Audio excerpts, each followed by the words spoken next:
The voice of Mo. The Voice of Mo Channel ကိုအပိနာစနေကြတဲ့ချီအောင်တော်ပရိသတ်များအားလုံးပဲမင်္ဂလာပါရှင်။ဒီနေ့မှာတော့စာရေးဆရာလေးတွင်သားစောချစ်ရေးသားထားတဲ့ကျွန်တော်အမုန်းဆုံးကျွန်တော်ဆိုတဲ့ဇာတ်လမ်းလေးရဲ့ပထမပိုင်းကိုဖတ်ပြပေးတော့မှာဖြစ်ပါတယ်ရှင်။ဇာတ်လမ်းလေးမစခင်မှာမို့ရဲ့ The Voice of Mo Channel လေးကို like and subscribe လေးလုပ်သွားပေးပြီး notification လေးနဲ့ခဲ့ပေးဖို့လည်းတောင်းဆိုချင်ပါတယ်ရှင်။ဒါဆိုခုပဲစဖတ်ပြတော့မယ်နော်။ပူဟုံပြင်းစာနှင်းဆဲစာဟေမန်ရွှင်းစာနှွေချင်းစာရှေ့ရက်ဝင်းကျင်မှာမျိုးမုံဖုံမုံတို့ဖြင့်မှိုင်းနေတယ်။လေပွေလေယူတိုက်ရသို့ရောဝါလေးတွေကကျွေလွင့်နေကြတယ်။ဟူးစာမေးပွဲခန်းမှာအထွက်တွင်တပ်ပြင်းပူပူတစ်ချက်ကိုကျွန်တော်ပါးစပ်မှမှုတ်ထုတ်ရင်မျက်နှာမှာချွေးတွေကိုလက်ကင်ပေါ်ဝါနဲ့တုပ်ပြလိုက်တယ်။ယနေ့10တန်းစာမေးပွဲနောက်ဆုံးဘာသာရပ်ကိုဖြေခဲ့ရတယ်။ဘာပဲဖြစ်ဖြစ်ဝင်တော့ဝင်ပိုးကြီးတစ်ခုကျသွား၍ရင်ထဲမှာပေါ်ပါသွားတယ်။အောင်မအောင်ဆိုတာတော့မတွေးချင်။နောင်ခါလာနောင်ခါစီဟုသဘောထားလိုက်တယ်။စာမေးပွဲခန်းထဲမှာအစောဆုံးထွက်လာကြသူများတွင်ကျွန်တော်ပါဝင်တယ်။ကျွန်တော်ရှိမှထွက်နှင်းသူနဲသေးတာမို့အပြစ်မှာလူသိမ့်မရှိသေး။မအေးဖြူဖြေနေတဲ့တစ်ဖက်ဆောင်မှာအခန်းစီကိုလှမ်းကြည့်လိုက်တယ်။မအေးဖြူကိုမမြင်ရ။တခြားလူတွေကုန်းနေအောင်ဖြေနေကြစေ။မအေးဖြူကကြိုးစားတယ်။အချိန်မစေ့ပဲထွက်မှာမဟုတ်။ကြိုးကြိုးဆဆဖြေနေမဲ့သူ့ပုံလေးကိုမြင်အောင်၍ပြုံးမိတယ်။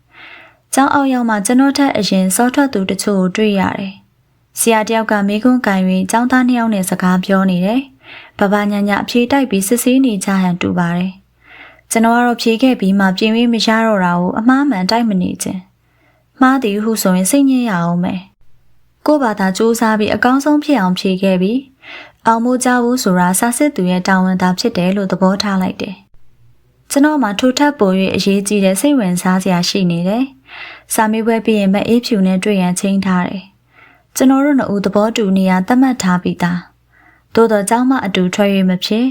မအေးဖြူအိမ်မသိရင်ပြဿနာတက်မယ်။ကျွန်တော်အရင်သွားနေရမယ်။မအေးဖြူနောက်မှလိုက်လာလိမ့်မယ်။နေရနည်းနည်းဝေးတယ်။ဒုထဝရီမြကန်းဘေးထိသွားရမှာ။သို့တော့ကိစ္စမရှိ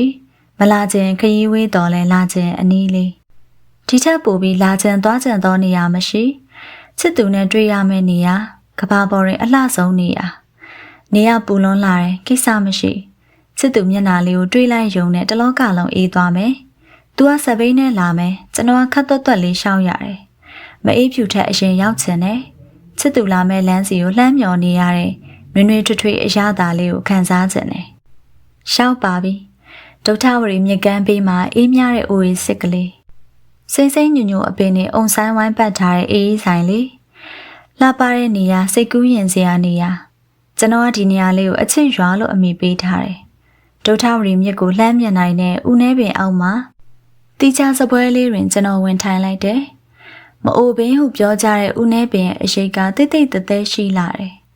မြစ်ဖက်မှာတိုက်လာတဲ့လေနုအေးချောင်းချွေးလေးတွေတိတ်သွားတယ်ဘာတော့မှလည်းကိုစိုးနိုင်ဆိုင်မကောင်လေးရလာမေးတယ်ကျွန်တော်ကလက်ကပြလိုက်တယ်။နေအောင်ကတယောက်ကြံသေးတယ်။ကောင်လေးကသဘောပေါက်ပြီးပြုံးပြီးထွက်သွားတယ်။လက်မနာရီကိုလှမ်းကြည့်လိုက်တယ်။အချိန်စေ့ပြီ။တလောက်ဆိုမအေးဖြူအဖြေလွှာတွေကိုသိမ့်ဆဲအနံနေရော့မယ်။ကျွန်တော်အေးအေးဆေးဆေးပင်မြစ်ပြင်စီကိုငေးမော်ရင်စောင့်နေလိုက်တယ်။ခဝေးဝေးတွင်ရွက်လေကြီးတစ်စင်ရွက်တိုက်လွင်မျောနေတယ်။ကျွန်တော်ကြပြားဆက်ချင်စိတ်ပေါက်လာ၍အိတ်ထဲမှဗလာစာအုပ်တအုပ်ကိုထုတ်ယူလိုက်တယ်။နောက်ဆုံးစာရွက်များမှာကြပြအတူထွာများနဲ့ကြီးပြေးနေ၍ငါးရွက်ခန့်နောက်ပြန်လန်မှစာရွက်လွတ်များစီကိုရောက်တယ်။မြစ်ပြင်မှာရွက်လေကြီးများစီကိုတစ်ခါလှမ်းကြည့်လိုက်တယ်။ဖြည်းဖြည်းညင်ညင်လွင်မျောနေပုံကလွမ်းမောစရာ။လှေလေးတစ်စင်းတွင်မအေးဖြူနဲ့အတူရွက်ကုံဖွင့်ပြီးလွင့်ကျင်ဆန်းလာတယ်။လှေငယ်ရှင်ရွက်ကုံဖွင့်လွင့်ကျင်ရဲ့ချစ်သူရဲ့မအေးဖြူလိုက်နိုင်ပါမလားလိုက်ရဲပါမလား။အိုးတကယ်ချစ်ရင်တတိရှိရမှာပေါ့။ရေပင်ကျဲကူးကြမယ်နှစ်ယောက်တည်းဘယ်လိုင်းဘလို့ထန်လို့ရေဆန်မှာလေးဆန်တိုက်လဲဆိုင်ဘက်မှာစပိန်တန်ကြား၍လှမ်းကြည့်လိုက်တော့အိုးဝမ်းသာလိုက်ရတဲ့ဖြစ်ချင်းမအေးဖြူလာပြီသူ့တငယ်ချင်းဆက်ဆန်းကြီးကစပိန်နဲ့လိုက်ပို့ပြီးပြန်သွားတယ်အလိုက်တည်တော့တငယ်ချင်းကောင်းကျွန်တော်ထိုင်နေရမှထားလိုက်တယ်လွယ်အိတ်လေးလွယ်လေးရဲ့ကျွန်တော်ရှိရာစပွဲစီကိုရှောက်လာနေတဲ့မအေးဖြူအသားလေးဖြူဝင်းယုံမကစိတ်ရင်းမှဖြူစင်၍မျက်နှာလေးကလည်းအေးချမ်းသောကြောင့်နမဲနဲ့လိုက်တဲ့မအေးဖြူကျွန်တော်သိချစ်သိမြတ်နိုးပြီးအထင်ကြီးရတဲ့မအေးဖြူ အေးဖြူကစပွဲပေါ်ကိုလွယ်အိတ်လေးတင်လိုက်တယ်။ကျွန်တော်လွယ်အိတ်နဲ့ဘေးချင်းရှင်လျက်သူထိုင်ရန်ခုံရွေးလိုက်တယ်။ကျွန်တော်နဲ့မျက်နှာချင်းဆိုင်မဟုတ်တစ်ဖက်တည်းဘေးချင်းရှင်ကလေးရလည်းမဟုတ်လေးတောင်စပွဲတွင်ကျွန်တော်ထိုင်တဲ့မျက်နှာစာနဲ့တောင်စွန်းတစ်ခုသာချားတဲ့ဘေးဘက်မှနေရအကူဖြေနိုင်လားယင်ထိုင်ချင်းမေးတော့မေးကွန်းကျွန်တော်စာမေးပွဲဖြေနိုင်မှုစာမေးပွဲအောင်ဖို့မှာသူ့အတွက်အရေးကြီးဆုံးဖြစ်နေဟန်တူပါရဲ့ကျွန်တော်ကသူစိတ်ချမ်းသာအောင်ကောင်းကြီးပြလိုက်တယ်ဆိုင်မကောင်လေးရောက်လာတယ်ကိုစိုးနိုင်တောက်တော့မှာလားအေးတက်မြရဲ့ချင်းချင်းနှစ်ခွက်ဖြော်ခဲ့ရေခဲတွေကိုထုချေမထဲနဲ့တော့အတုံးခဲလိုက်တယ်မအေးဖြူအကြိုက်မှားလိုက်တယ်မအေးဖြူရောဖြေနိုင်တယ်မဟုတ်လားစာမေးပွဲအကြောင်းမေးထားခြင်းပြီးဖြစ်ပေမဲ့ဒီအချိန်မှာဒီစကားအမေးတင်ဆုံးဖြစ်နေ၍စိတ်မပါပဲမေးလိုက်ရတယ်ကျိုးစားတော့ဖြေခဲ့တာပဲအကိုရဲ့မအေးဖြူကအောင်မှသိကြပါတယ်အေးဖြူတယောက်တည်းတော့မအောင်ခြင်းဘူးအကိုရောနှစ်ယောက်အတူအောင်မအောင်ခြင်းတယ်ကျွန်တော်ကိုကြည့်နေတယ်ကျွန်တော်တပ်ပြင်းချမိရတယ်စာမေးပွဲကြောင့်မဟုတ်မအေးဖြူရဲ့မျက်လုံးများကြောင့်မအေးဖြူနဲ့အကြည့်ချင်းဆောင်ရင်ဘဏ္ဍခါဆုံရှင်ခုံရသည်ကြီးတိတ်လာတဲ့မျက်လုံးတွေကတောက်ပပြီးအရေးလဲနေတယ်ကိုလုံးကိုယ်တဲ့ဖွင့်ပြိုးတော်လဲချစ်လေး၍အချိုးဆဲကြခြင်းမျက်နာလေးအစဉ်ပြေစွာချောမောခြင်းတို့သည်မအေးဖြူရဲ့အလှဖွဲ့ဆိုရာတွင်မပါမပေးသည်မှမှန်ပါ၏သို့တော်မအေးဖြူရဲ့ထူးခြားတဲ့အလှသည်တောက်ပပြီးအရေးရှွန်းလဲနေတဲ့မျက်ဝန်းအစုံဖြစ်သည်သူကရိုးရိုးပင်ကြည့်တော်လဲကျွန်တော်တို့တော့ညှို့ယူဖန်းစားသည်နဲ့ခံစားရသည်ဟိုးမှကြည်စမ်းမအေးဖြူမြစ်ပြင်အဝေးမှာလေဟုန်စည်း၍လွင်မျောနေတဲ့ရွက်လီကြီးစီကိုကျွန်တော်ညွှန်ပြတယ်မအေးဖြူကရွက်လီကြီးစီကိုလှမ်းကြည့်နေတယ်ကျွန်တော်ကတော့လှပတဲ့သူ့မျက်လုံးအစုံငင်းကြည့်နေမိတယ်ထိုမျက်လုံးများထဲမှာအချစ်လေးလေးတစ်စင်းကိုမြင်နေရသလိုလိုရော်ဒီမှာဖတ်ကြည့်ဆက်လို့မပြီးသေးဘူးမအေးဖြူကကျွန်တော်ကြပြားလေးကိုဖတ်နေတယ်ကျွန်တော်ကကြပြားယူစာယူဝတ္ထုတွေဖတ်ပြီးစိတ်ကူးရင်နဲ့တက်သမျှမှတ်သမျှနဲ့လေးချင်ငန်းစာအုပ်များရဲ့နောက်ပိုင်းစာမျက်နှာများရင်ကြပြားလေးများဆက်တယ်ဘယ်မဂဇင်းမှပို့တည်တော့မဟုတ်တူတဲ့တော့ကျွန်တော်စာဖတ်ပရိသတ်ကမအေးဖြူအကိုနဲ့တူရှိစမ်းလေးစမ်းမလိုက်ရဲလားမအေးဖြူကောင်းလေးညှိပြပုံကချစ်စရာရပြီကာယံညီတော့သူ့မျက်နှာလေးကိုကြည့်မြင်ရတိုင်းကျွန်တော်အတွက်ကာယံလေးတွေရစမြဲကြပြားလေးတွေဖြစ်လာစမြဲကျွန်တော်ခြာရေးလိုက်တယ်လှေငယ်ရှင်ရက်ကုံဖွင့်လွင့်ကျင်ရဲ့ချစ်သူရဲ့ရေပြင်ကျဲကူးကြမယ်နှစ်ယောက်တည်းဘယ်လိုင်းဘလို့ထမ်းလို့ရေဆန်မလေးဆန်တိုက်လဲမကြောက်ပေါင်ရွှေလက်တွဲဘဝပင်လေတယ်ကျွန်တော်မအေးဖြူကိုပြန်ပြလိုက်တယ်သူဖတ်ကြည့်တယ်ဟဲတိတ်ကောင်းတာပဲအကူကတော့မြန်မာစာကုန်နှုတ်ထွက်မှသိကြတယ်ကျွန်တော်မြောက်သွားပြီမအေးဖြူကကျွန်တော်အတွက်အားစီကျွန်တော်ကြပြားလေးတွေဖတ်ပြီးတိုင်းအပါတရချီကျူးတတ်တယ်တခါတည်းကိုဘာသာအားမရတဲ့ကြပြားကိုပင်သူ့သဘောကျနေပြီကိုပါလိုက်ပြီးကြိုက်မိရတယ်ဆိုင်မကောင်လေးကတမယာရီနှစ်ခွက်လာချပေးတယ်တောက်လေးမအေးဖြူလမ်းသွားအောင်သူ့ကိုပြောပြီးကျွန်တော်ကရေးစားနေသည်မို့၃ကြိုက်လောက်ဆက်တောက်ပြလိုက်တယ်ကောင်းတယ်ချင်းချင်းအေးအေးလေးဖန်ခွက်ကိုပြန်ချလိုက်တော့တဝက်လောက်ကြာသွားပြီမအေးဖြူကတော့တကြိုက်သာတောက်ဟန်တူပါတယ်ခွက်ပြန်ချတော့အများကြီးကြံနေသေးတယ်ကျွန်တော်သူ့ကိုလှမ်းကြည့်တော့သူကျွန်တော်ကိုကြည့်နေတယ်လှလိုက်သည့်မျက်လုံးများကျွန်တော်ရှင်မှာမောရပြန်တယ်မအေးဖြူကအကြည့်ရဲတဲ့မိန်းကလေးမဟုတ်တော့လဲကျွန်တော်ပေါ်စေတနာအပြည့်သူနဲ့ချစ်သူမဖြစ်ခင်ကသူ့မျက်လုံးများနဲ့တခါဆုံရဖို့အရေးအနှစ်တရာမှတခါသာပွင့်နေဆိုတော့အာသာဝရီနွေနီနတ်ပန်းကိုနှက်တို့မျောသလိုမျောရတယ်တန်ဖိုးကြီးလိုက်သည့်ဖြစ်ချင်းစုံပြန်တော့လဲ2ရက်3ရက်မမေ့နိုင်ရှင်ထဲမှာမောနေအောင်ဆွဆွဲနစ်နစ်ဖြစ်ရတယ်ထို့အကြောင်းများကိုကျွန်တော်ပြောပြဘူးတယ်အော်အဲ့လောက်ပဲလားအကိုရဲတဲ့သူကကျွန်တော်အတွက်စိတ်မကောင်းဖြစ်ရန်တူတယ်အဲ့မျက်လုံးလှလှလေးနဲ့အမြဲတမ်းအကြည့်ချင်းစုံနေခြင်းနဲ့မအေးဖြူရဲ့မောကြလဲမောဆန်းပါစေရှင်ခုန်ခြင်းတလောက်ခုန်ဆန်းပါစေအဲ့ဝေဒနာကိုတစ်သက်လုံးခံစားခြင်းနဲ့မတွန့်တိုနဲ့နော်မအေးဖြူကျွန်တော်တောင်းဆိုခဲ့ပြီးတဲ့ကကျွန်တော်လိုလိုက်၍အကြည့်ချင်းစုံစီပါတယ်မညူမဆူမတွန့်မဆုပ်အကြည့်ခံရှာတယ်မျက်နှိုးစရာချစ်မောစေတဲ့ဝေဒနာလေးတွေကောင်းမှုပြုနေရှာတယ်သိချစ်စရာကောင်းတဲ့မအေးဖြူသူ့ကိုကြည့်ရင်ကျွန်တော်ရှင်ထဲမှာမောလာရပြန်တယ်ဖန်ခွက်ကိုကောက်ယူပြီးမောလိုက်မိတယ်ပြန်ချလိုက်တော့ဖန်ခွက်ထဲမှာရေခဲတုံးလေးတွေသာကျန်တော့တယ်ဟောဗျာအကုန်တောက်လိုက်မိပြီ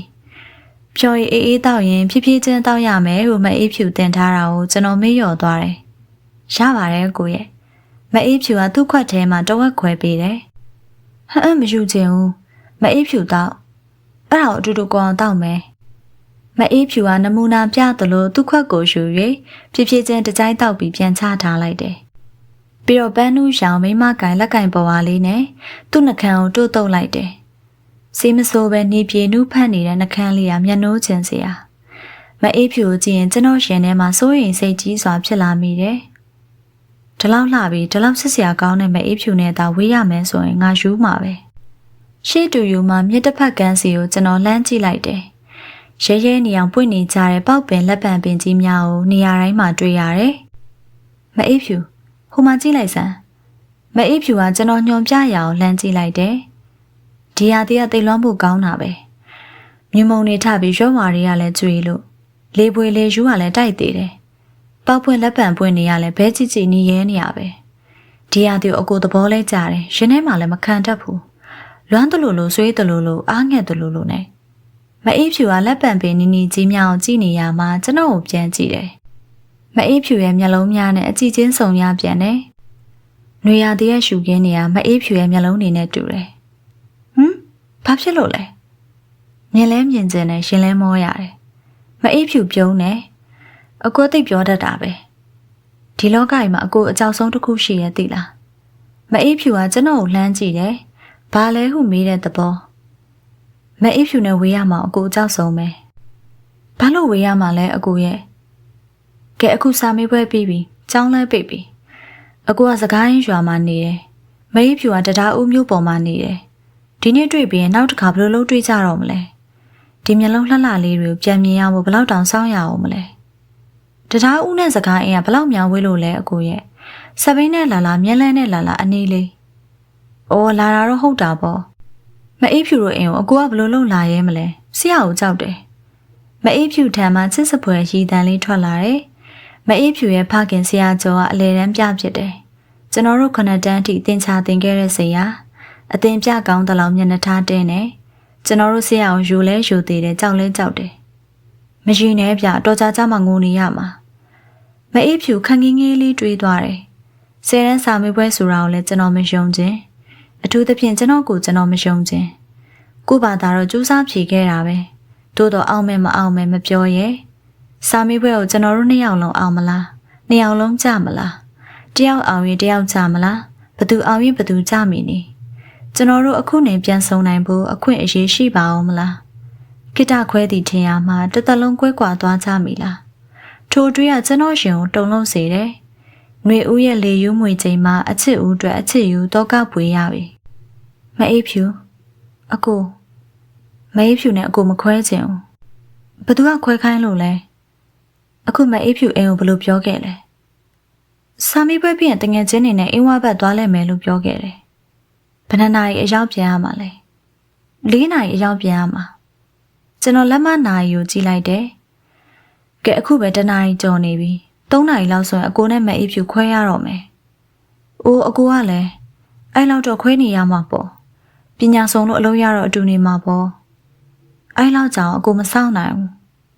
မစောင့်နိုင်လို့ပဲဖြစ်ပါမလဲအကိုရဲ့။ तू ကမျက်လုံးရွှဲကြီးများနဲ့ကျွန်တော်ကိုငေးကြည့်နေတယ်။အဲ့လိုမကြည့်နဲ့မအေးဖြူအကိုယူသွားလိုက်မယ်။ तू ကပြုံးလိုက်၍သူ့မျက်လုံးများပိုပြီးအရေးလဲလာတယ်။ဒီလောက်လှတဲ့မျက်လုံးတွေကိုသာမမြင်ရရင်အကိုတိတ်လွှမ်းရမှာ။ပို့တယ်အကိုရဲ့။မပို့ဘူးမအေးဖြူ။အကိုရှင်နဲ့ရှိရဲ့အတိုင်းပြောနေတာ။ကျွန်တော်ကမအေးဖြူရဲ့လွယ်အိတ်ပေါ်မှာကျွန်တော်လက်ကိုဖြန်း၍တင်လိုက်တယ်။ကျွန်တော်ဘာတောင်းနေဆိုတော့မအေးဖြူသိပါတယ်။သူ့လက်ဖြူဖြူနုနုလေးကိုကျွန်တော်လက်ထဲမှာအသားရထည့်ပေးရှာတယ်။အော်သိချစ်စရာကောင်းတဲ့မအေးဖြူရဲ့။သူ့လက်လေးကိုကျွန်တော်တင်းတင်းပါအောင်ဆုပ်ထားလိုက်မိတယ်။ဘရောမှလွတ်ထွက်မသွားချင်တဲ့လက်လေး။ကျွန်တော်ရှင်ထဲမှာပို့ပြီးမောလာတယ်။မအေးဖြူနဲ့ခွဲခွာနေဖို့ကျွန်တော်မစင်စားချင်တော့ပါ။အခုလည်းမခွဲချင်၊နောက်လည်းမခွဲချင်။ခဏလေးလည်းမခွဲချင်၊အကြာကြီးလည်းမခွဲချင်။အပြီးပိုင်ခွဲဖို့တွားစံဘရောမှမခွဲဘူး။အတွေးထဲမှာပဲလက်မခံနိုင်ဖြစ်နိုင်မအေးဖြူနဲ့အခုတခါတည်းအတူနေလိုက်ချင်ပြီ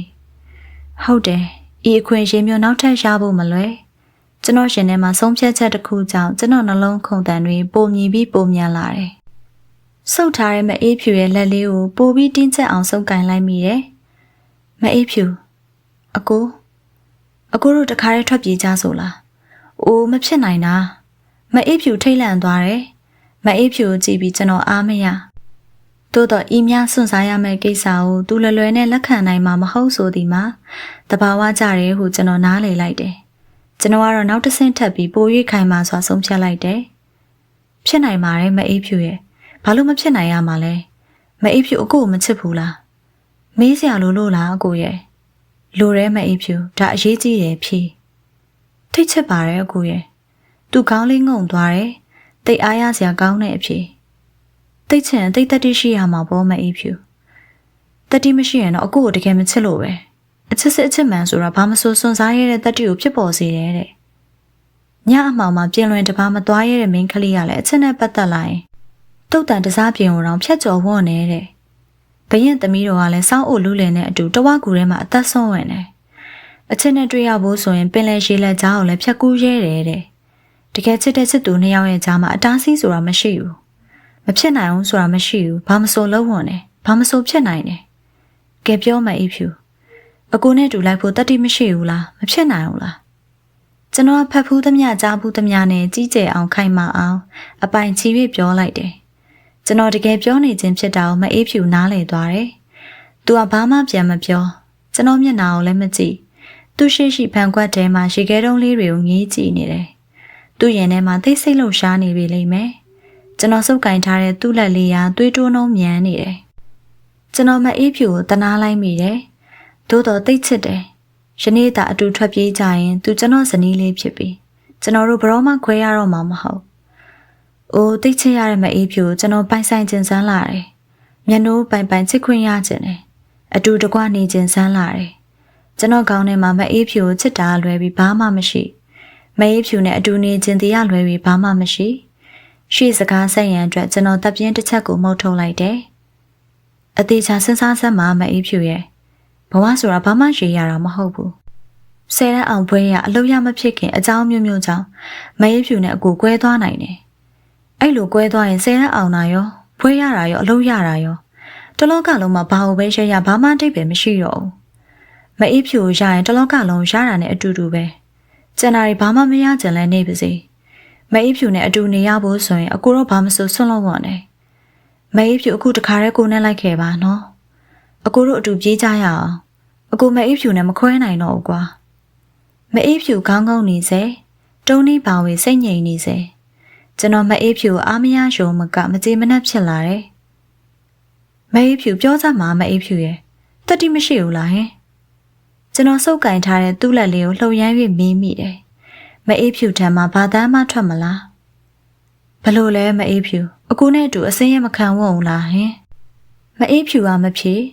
ကျွန်တော်တပ်ပြင်းတစ်ချက်ချလိုက်မိတယ်။အကူသိပါပြီလေ။ဒါပင်လေရေလက်ချောင်းကူရတာလည်းမဟုတ်ပါဘူး။တဝါကူထဲမှာအတူသေးခံရတာမျိုးလည်းမဟုတ်ပါဘူး။ဒါတော့မအေးဖြူမစွန့်စားဝုံတတိမရှိဘူးမဟုတ်လား။ဘယ်တတိရှိပါမလဲမအေးဖြူအကူကိုတကယ်မချစ်လို့ပေါ့။မအေးဖြူရဲ့ပါးပြင်ပေါ်ရင်မျက်ရည်ပေါက်ကြီးများတလိမ့်လိမ့်စီချလာတယ်။ပြီးတော့ရုတ်တရက်ခေါင်းကိုမော့လိုက်တယ်။ကျွန်တော်ကိုခတ်တင်းတင်းစိုက်ကြည့်နေတယ်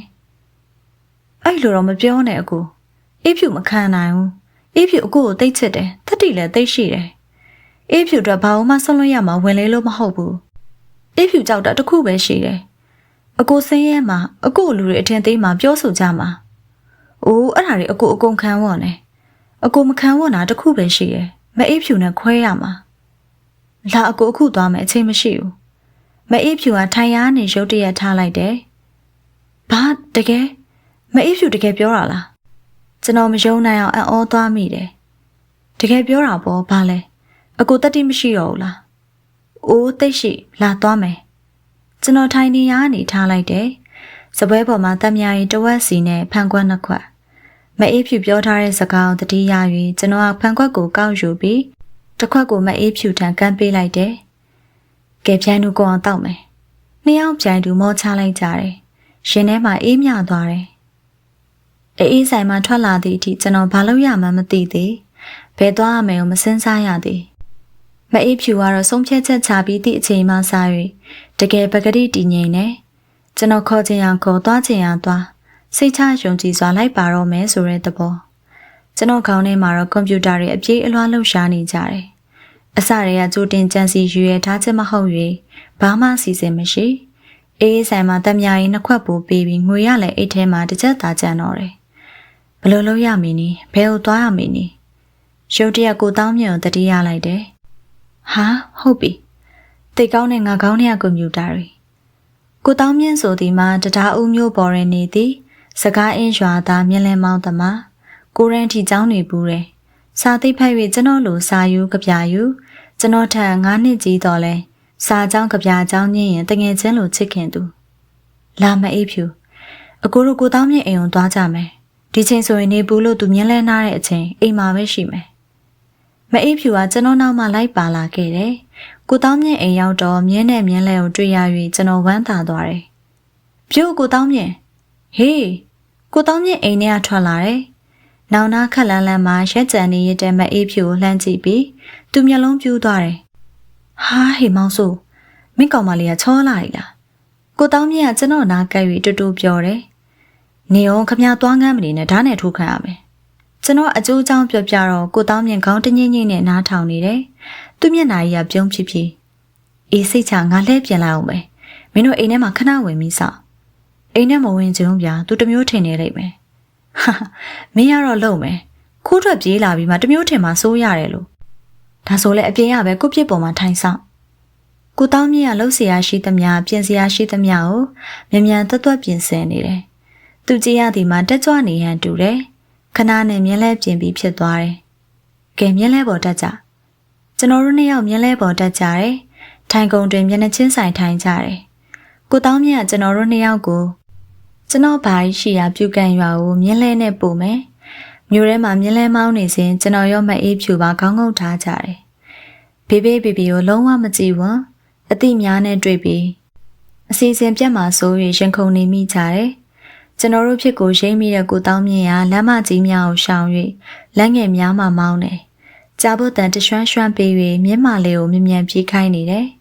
သို့တော်လမ်းနေရာသိပ်မကောင်း၍စိတ်ရှိတိုင်းမြ мян မောင်း၍မရှာမြင်းခွာတန်နဲ့အတူကျွန်တော်ရှင်ခုန်တန်နေမြည်နေတယ်မြန်နေတယ်မြို့ရဲကမြ мян ထွက်ချင်လာပြီကားလမ်းမပေါ်တက်ပြီးမြင်းလဲသမားချင်းတွေ့ရရှောင်ရပြီခါတိုင်းလူတကာအော်ဟင်းနှုတ်ဆက်နေကြကိုတောင်းမြင့်ရာဘသူ့ကိုမှဘာတမ်းမှမပေးပဲမြင်းဟိုသာအပြေးနေနေတယ်ဟိကောင်တောင်းမြင့်ဘဲလဲအော်ရလားအရေးထဲမှာမျက်နှာချင်းဆိုင်လာနေတဲ့မြင်းလဲသမားတူကလှမ်းမေးနေသေးတယ်ဒီနားတွေမှာကိုတောင်းမြင့်ကတူတူဖြေတယ်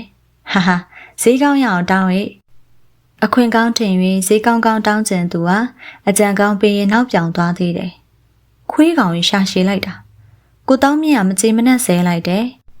မျိုးမထွက်ခါနီးတော့မြင်းလဲဆက်လူဆက်ကျဲသွားပြီကိုတောင်းမြင့်မြင်းမလေးကခြေပိုးသွားလာပြီမကြာမီမျိုးမထွက်သည်လွတ်ပြီးကျွတ်ပြီ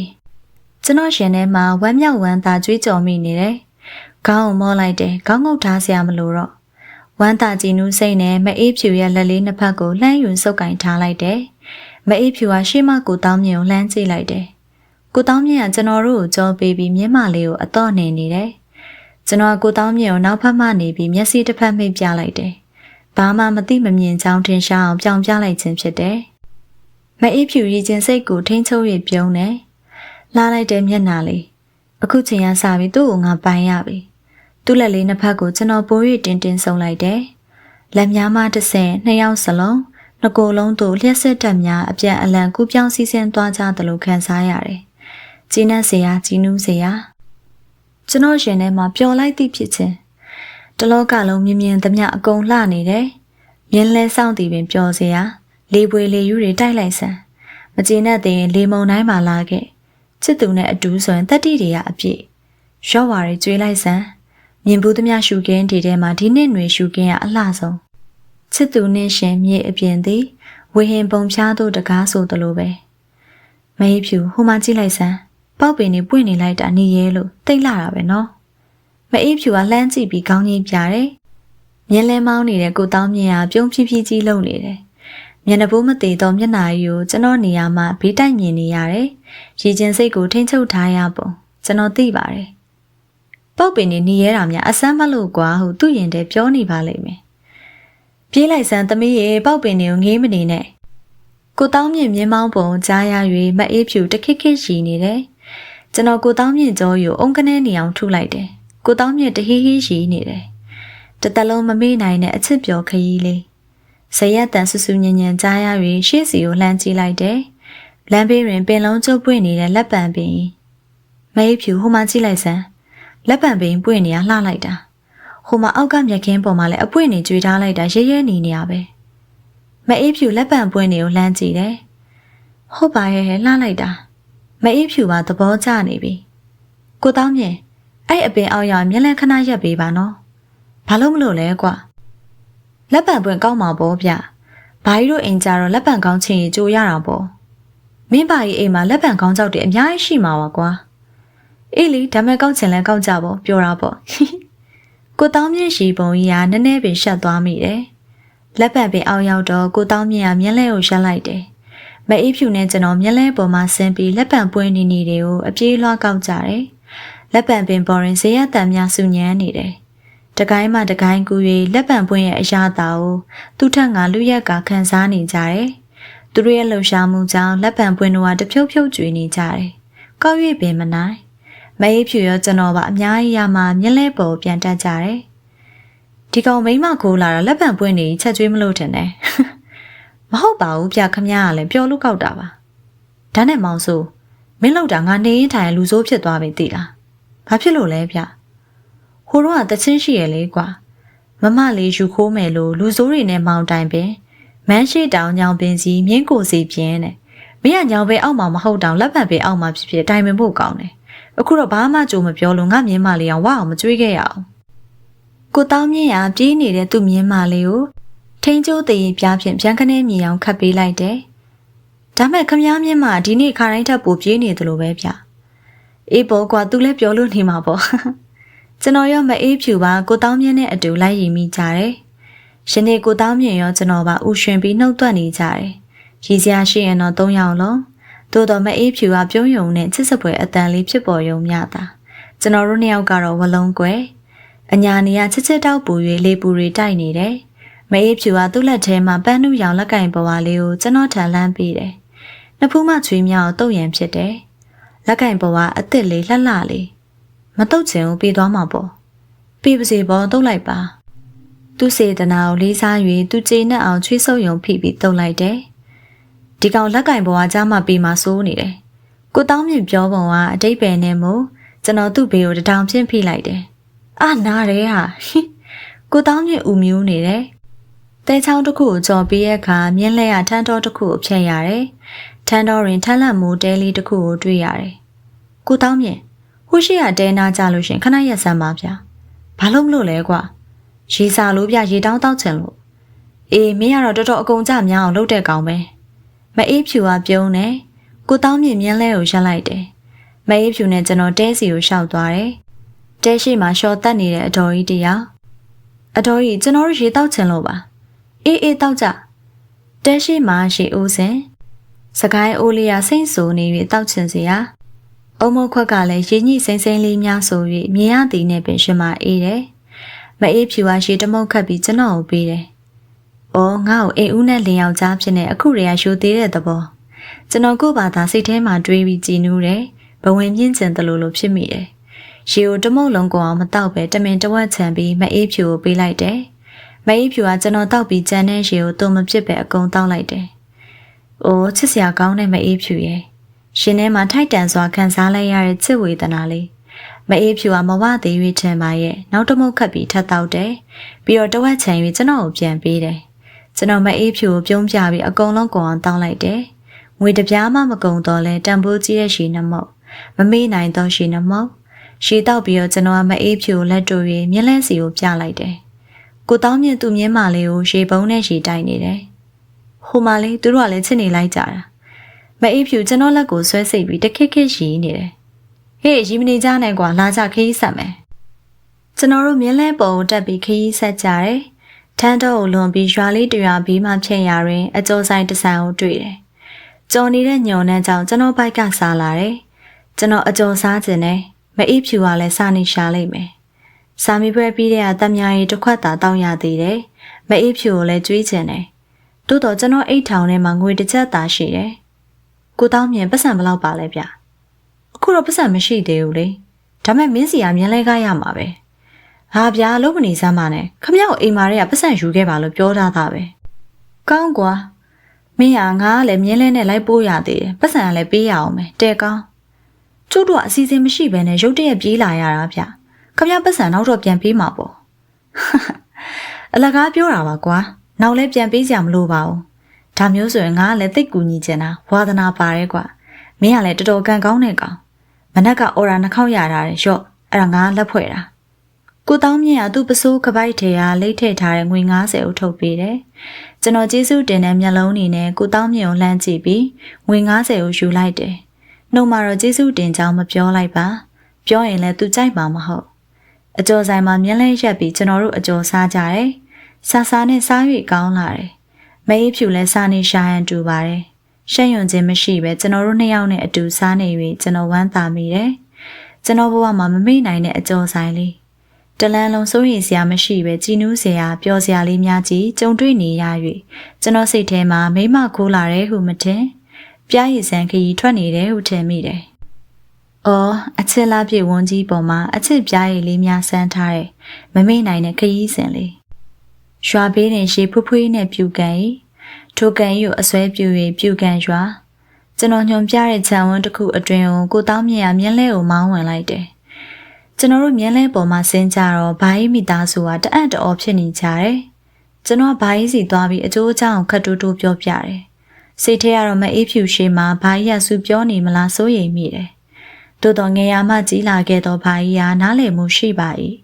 အပြစ်တင်ခြင်းစူပြောခြင်းမရှိကျွန်တော်တို့နှစ်ဦးလုံးကိုအနေခက်၍မျက်နှာငယ်အောင်မပြုကဲဒီလိုဖြစ်လဲမိန်းကလေးကိုခေါ်လေအိမ်ထဲလာကြဘာကြီးရဲ့လူလူလလလက်ခံမှုကြောင့်ကျွန်တော်အားတက်ရတယ်ကိုတောင်းမြတ်သူ့မြင်းမာလေးကိုအနာပေးရန်မြင်းလဲမှဖြုတ်နေတယ်ဟေးမြင်းလဲဆရာလူလေးမင်းမြင်းမကိုအစာကျွေးခြင်းဟိုဘက်ပုတ်ထဲမှာကလပဲမော်ရီရှိရဲကွာအဲ့ပုတ်ဘေးမှာပဲနှမ်းပတ်စိန်ထားတာလည်းရှိတယ်ဟာဟန်ကြတာပဲဘာကြီးကျွန်တော်မြင်းမနေပူထဲမှာအပင်မခံရကြိုးနှက်သွားပြီကိုတောင်းမြတ်နှုတ်သက်နေဆဲရှိသေးတယ်အေးမြင်းပဲမော်လူပဲလော်ပေါ့ကွာမြင်းကျွေးပြီးအိမ်ထဲလာခဲ့ဘာကြီးကိုပါအပျော်ကူးသွားပြီထင်ပါတယ်လူရောမြင်းပါအဝစားပြီးနေကြမှာကိုတောင်းမြင့်ပြန်သွားတယ်။ဘာကြီးကသူ့ဝိုင်းထဲမှာကြက်သွန်ပြောင်းမှုစားတဲ့သီးနှံများထားရန်စောက်ထားတဲ့အိမ်လေးကိုရှင်းလင်းလှဲကျင်းစေပြီးကျွန်တော်တို့နှစ်ယောက်နေဖို့စီစဉ်ပေးတယ်။အဲ့အိမ်မှာမင်းတို့နှစ်ယောက်လွတ်လွတ်လပ်လပ်အေးဆေးနေကြ။ဘာမှမပူနဲ့ကိစ္စအလုံးဘာကြီးတောင်းဝန်ထား။အိမ်လေးရဲ့တကားပေါက်များနဲ့ပတင်းပေါက်များကိုဖွင့်လိုက်တဲ့အခါလင်းလင်းချင်းချင်းနဲ့နေချင်းစရာမအေးဖြူခမအိမ်လေးကိုကြည့်ပြီးနှစ်ယောက်တည်းနေရမယ့်အတွက်ရှက်ရွံ့အားငယ်ဖြစ်နေဟန်တူပါတယ်။ဘာကြီးရဲ့ဇနီးနဲ့သမီးကျွန်တော်ကြီးတော်နဲ့အမားတို့ကကြမ်းခင်းပေါ်မှာတင်းဖြူဖြာများလာခင်းပြီး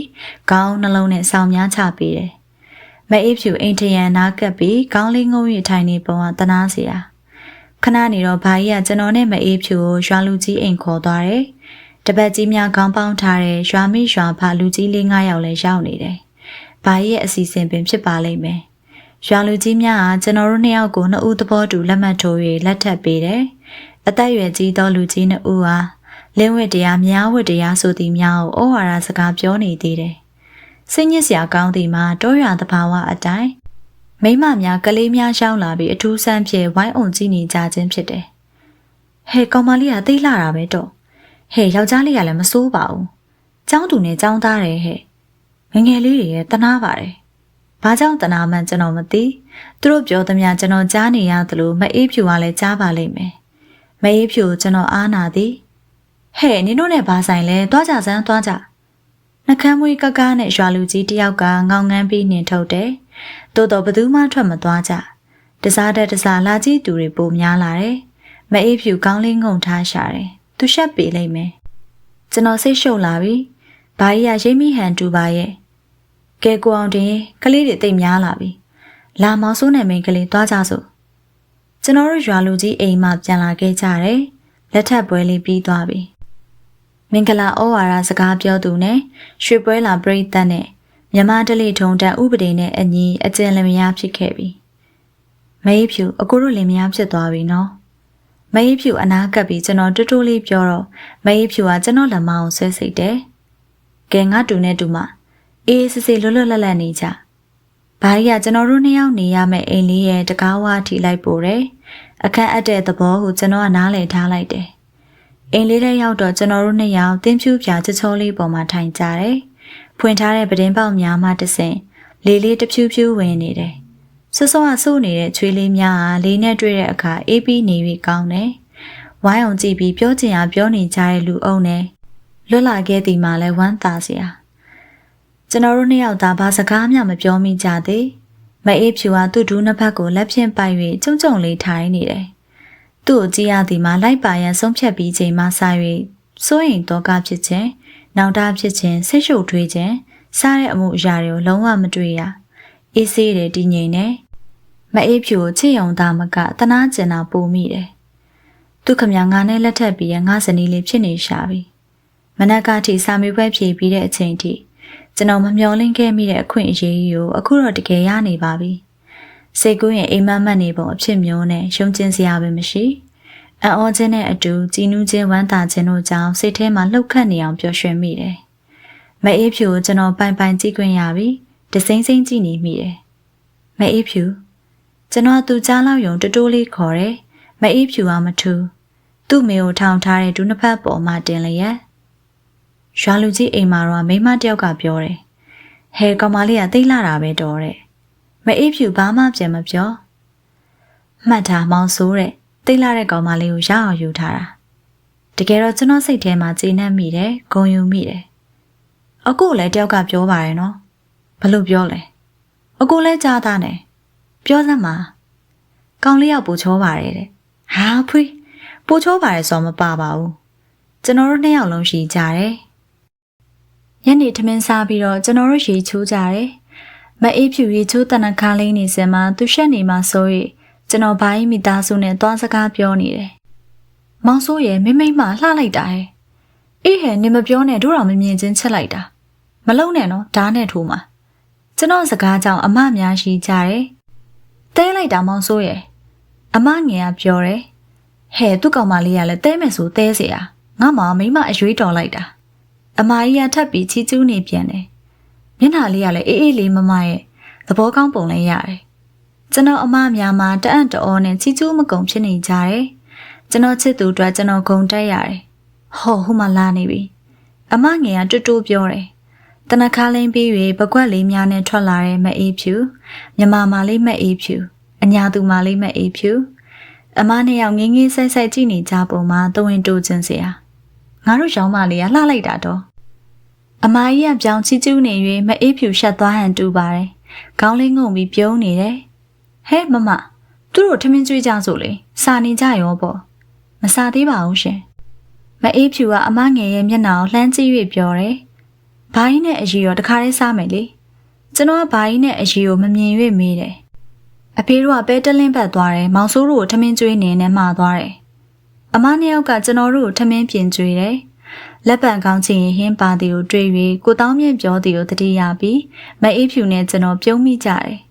ဘာကြီးတို့ကအင်းရှိကွက်လက်မှာတန်းရခုံနဲ့စပွဲတစ်လုံးထုတ်ထားပေးတယ်ညစာစားပြီးတော့တန်းရခုံများမှာထိုင်၍အေးအေးဆေးဆေးစကားပြောကြတယ်ထိုညကောင်းကင်မှာလာမင်းကြီးထိန်ထိန်သားနေတယ်ညဦးပိုင်းတွင်ဘာကြီးမိသားစုပါကျွန်တော်တို့နဲ့အတူရှင်နွေးချမ်းတောက်ရင်မြေပဲလွန်စားရင်စကားပြောကြတယ်ညနဲ့လာတော့ဘာကြီးမိသားစုကတောသူတောင်သားတို့တဘာဝတိုင်းအိယာစစောဝင်ပြီးစစောအိတ်ကြတယ်ကျွန်တော်နဲ့မအေးဖြူနှစ်ယောက်တည်းစကားထိုင်ပြောနေကြတယ်ညခါလာတာမှာမအေးဖြူနဲ့ကျွန်တော်ပထမဆုံးအတူထိုင်ပူးခြင်းဖြစ်တယ်လိုင်းအောင်အေးအေးအောင်မှာမအေးဖြူရဲ့မျက်နှာအေးအေးလေးကိုကျွန်တော်တစိမ့်စိမ့်ကြည့်နေမိတယ်မျက်လုံးချင်းတစ်ခါဆုံရင်ကဘာကြီးတစ်ခါတုံသွားတယ်ရှင်ခုန်တန်နေမြန်လုံးလို့ကိုနှလုံးသားတကားရက်တွေပြုတ်ကုန်မှစိုးမိတယ်အချစ်ရဲ့မျက်လုံးများကိုကိုနှလုံးသားထဲမှာတကားပိတ်ပြီးတစ်တိတ်လေးသိမ်းထားမှဖြစ်မယ်ဒါဆိုရင်ကဘာကြီးလည်းမတုံရတော့ရှင်ခုန်တန်နေလည်းမမြင်ရတော့မအေးဖြူကကြပြားလေးတစ်ပုဒ်ကိုရွတ်ဆိုပြတယ်ကျွန်တော်ရေးပေးခဲ့ဘူးတဲ့ခန်းစားချက်ကြပြားလေးတကယ်ကိုကဘာကြီးတုံသွားလားမအေးဖြူမေးပုံကကလေးနဲ့တကယ်တုံသွားတာပေါ့အေးဖြူဖြင့်တခါမှမသိလိုက်ပါဘူးမအေးဖြူကသာမသိတာဂျပန်နိုင်ငံမှာဖြင့်တိုက်တေတောင်ပြိုကုန်ကြတယ်အဲ့ဒါငလျင်လှုပ်လို့ပါဟုတ်တယ်လေကဘာကြီးတုံသွားတာငလျင်လှုပ်တာပေါ့ကဲအခုရင်ခုန်တန်နေမြန်နေဆိုတာရောတကယ်ပဲလားတကယ်ပါအခုရော အခုတော့အချစ်ရဲ့မျက်လုံးတွေကိုကိုယ်နှလုံးသားမှာတင်ထားလို့ရပြီလေဒါဖြင့်ရှင်ကုန်တန်မမြန်တော့ဘူးပေါ့မြန်သေးတာပဲဘာဖြစ်လို့ပျော်လို့မအေးဖြူကကျွန်တော်ဆက်ခဲ့တဲ့ကြပြားလေးတွေအကြောင်းတပုတ်ပြီးတပုတ်မီးနေတယ်ကျွန်တော်ကလည်းပြန်ရွတ်ပြရင်ဘယ်ကြပြားကိုဘယ်လိုခန်းစားချက်နဲ့ဆက်ကြောင်းရှင်းပြနေမိတယ်လအတော်မြင့်၍ညနာလာခဲ့ပြီမအေးဖြူကကျွန်တော်စကားစမပြတ်အောင်ကြပြားတွေအကြောင်းမေးနေစေကျွန်တော်သဘောပေါက်လာတယ်အိမ်လေးတစ်လုံးအတွင်းမှာနှစ်ယောက်အတူအိပ်ယာဝင်ရမှသူစိုးရွံ့နေဟန်တူပါတယ်ကျွန်တော်တို့မှသိချစ်ကြတဲ့ချစ်သူတွေဖြစ်တော်လဲလက်လေးများကိုသာစုပ်ကင်ပူးကြပါတယ်ပါးကိုပင်မမွေးခဲ့ဘူးပါတကယ်ကိုအချစ်တန်တန်လေးချစ်ခဲ့ကြတယ်ကျွန်တော်မအေးဖြူကိုချစ်သောအချစ်မှလည်းရမတ်နဲ့ရှင်သောဆန္ဒထက်မျက်လုံးချင်းစုံ၍ရှင်ခုန်ယုံနဲ့ကျေနပ်နေခြင်းမျိုးဖြစ်တယ်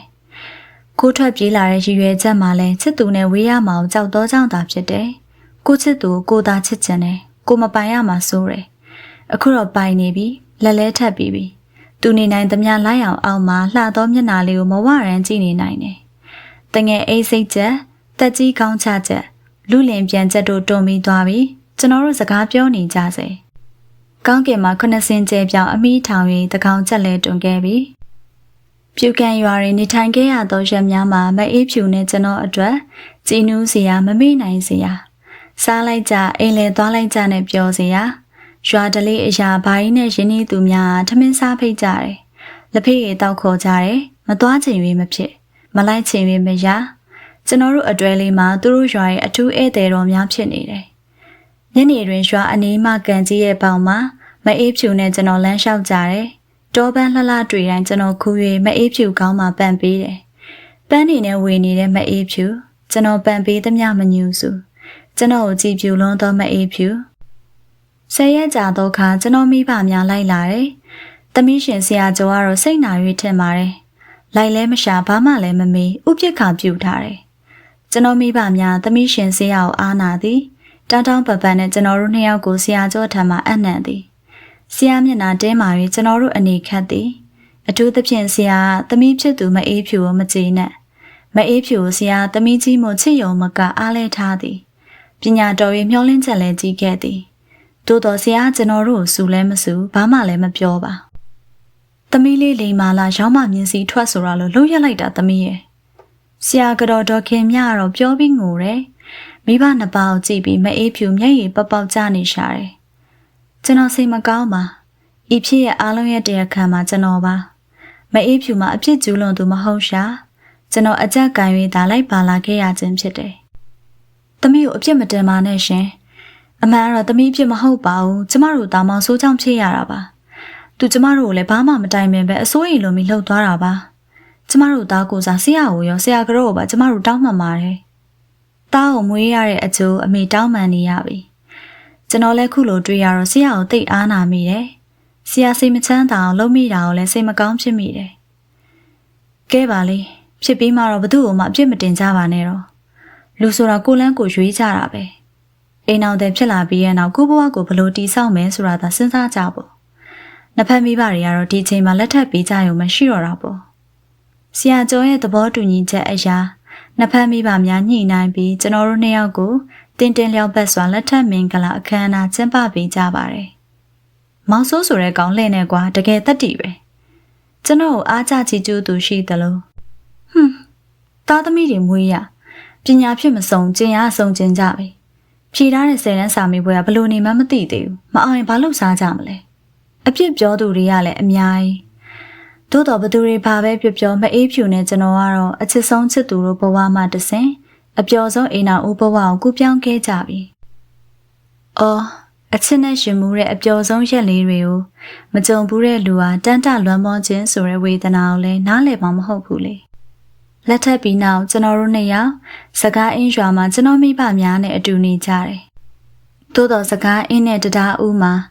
ဝေးမကွာပြေးလာရှင်သာမထောက်တော့ခရီးမို့စပိန်တစည်းနဲ့တရားဦးတို့မကြာခဏသွားလာကြတယ်။ကိုချစ်သူကိုစပိန်ရှိမှတင်စည်းကျင်တဲ့ဆန္ဒအခုမှပြေးသွားတော့တယ်။မအေးဖြူထံမှာတင်းတင်းမွေးတဲ့ရနံ့လေးကိုရှူရှိုက်ရင်စပိန်နှင်းရသည်မှာမောသည်မထင်ပန်းသည်မထင်မောလာအကူချွေးဆိုးနေတဲ့ကျွန်တော်မျက်နှာကိုကြည့်၍မအေးဖြူကမေးတယ်။မုံပြဟောဟဲကျွန်တော်ဖြေကြောင်းမအေးဖြူတခိခိရှိသေးရချစ်စရာ တလန်းလုံးနောင်ရင်းပြောင်ရင်ရှိရင်းနဲ့တရားဥတို့ရောက်သွားကြတယ်တရားဥအိမ်တွင်ဆရာကျော်ကတော့အစာရခတ်တင်းတင်းနေတတ်သူမို့ခက်မှန်မှန်သာဆက်ဆံတယ်ဆရာကတော့ဒေါခင်မြနဲ့မအေးဖြူရဲ့ညီမလေးနှစ်ယောက်ကတော့ကျွန်တော်တို့ရောက်သွားတိုင်းဝမ်းသာပျော်ရွှင်စွာဆက်ဆံကြတယ်တခုအစဉ်ပြေသည်မှာဆရာကျော်တို့တွင်ညီအမတွေကြီး၃ယောက်မွေးထားတော်လဲသားမရှိကျွန်တော်ဆရာကတော့သားလိုသဘောထားပါသည်အငယ်မလေးများကလည်းအကိုတယောက်ကောင်းရနေကြတယ်ကျွန်တော်တို့မှလည်းညီအကိုနှစ်ယောက်သာရှိ၍သမီးမရှိအမေကမအေးဖြူကိုသမီးလိုချစ်ခင်တယ်ဆယ်တန်းအောင်စင်းရလည်းမထွက်သေးကျွန်တော်တို့နှစ်ယောက်ကလည်းဘာမှဆုံးဖြတ်ရမရသေးအောင်စင်းထွက်ပြီးမှအခြေအနေကြည့်ပြီးဆုံးဖြတ်ရမည်ဖြစ်သည်ဒီကြားထဲမှာကျွန်တော်တို့အတွက်စကားအင်းနဲ့တရားဦးကူးလိုက်တန်းလိုက်နဲ့လွတ်လပ်စွာသွားနေရတဲ့ကာလကျွန်တော်ကတော့စာမေးပွဲအောင်စင်းကိုလုံးဝမတွေးဘဲနေလိုက်တယ်ဆယ်တန်းအောင်စင်းထွက်ပါပြီမအေးဖြူအောင်နဲ့ကျွန်တော်ကြတယ်မဆန်းပါအစတွေကကျွန်တော်မျှော်လင့်ထားပါတယ်မအေးဖြူခမညာသူ့အောင်နာကိုမပြောနိုင်ရှာကျွန်တော်မအောင်တဲ့အတွက်စိတ်မကောင်းဖြစ်နေတယ်အကူအောင်ပြီးအေးဖြူကြားလိုက်ပါတော့အကူရဲ့ကျွန်တော်မျက်နှာငယ်ရတာကိုသူမမြင်ချင်းကျွန်တော်သူ့မိဘများနဲ့ပတ်ဝန်းကျင်ကအထင်သေးတာကိုသူမခံချင်းသို့တော်မခံချင်းတီကိုမှခံရဖို့ဖြစ်လာပြီဆယ်တန်းတော်မအောင်မဲနဲ့မိမယူခြင်းတဲ့ကောင်မအေးဖြူရဲ့မိဘများမပြောတော့လဲမအေးဖြူရဲ့အတိုင်းဝိုင်းမှာအတန်ထွက်လာတယ်မှန်လဲမှန်ပါတယ်ကျွန်တော်အခုမှပို့ပြီးရှက်မိတယ်မအေးဖြူကိုလည်းအားနာတယ်ဒီနေ့ထပ်ဖြေပါအောင်အကိုရဲ့တကယ်တော့အကိုကအေးဖြူတက်ပို့ပြီးညံကောင်းပါတယ်အကိုရင်ချေကိုအေးဖြူအတိဆုံးပါမအေးဖြူကျွန်တော်ကိုအားပေးတယ်ကျွန်တော်မှလည်းမခံချင်စိတ်ရှိပါတယ်ဒီနေ့အကိုထပ်ဖြေမဲမအေးဖြူအောင်စီရမယ်ကျွန်တော်နှစ်နှစ်ကြာထား၍နေချောင်းတက်ခွင့်မရညချောင်းတက်ရတယ်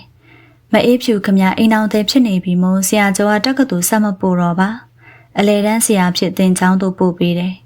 မအေးဖြူမန္တလေးဆရာအတက်တင်ချောင်းမှာတက်ရ၍ကျွန်တော်တို့နှစ်ယောက်ခွဲခွာနေကြရတယ်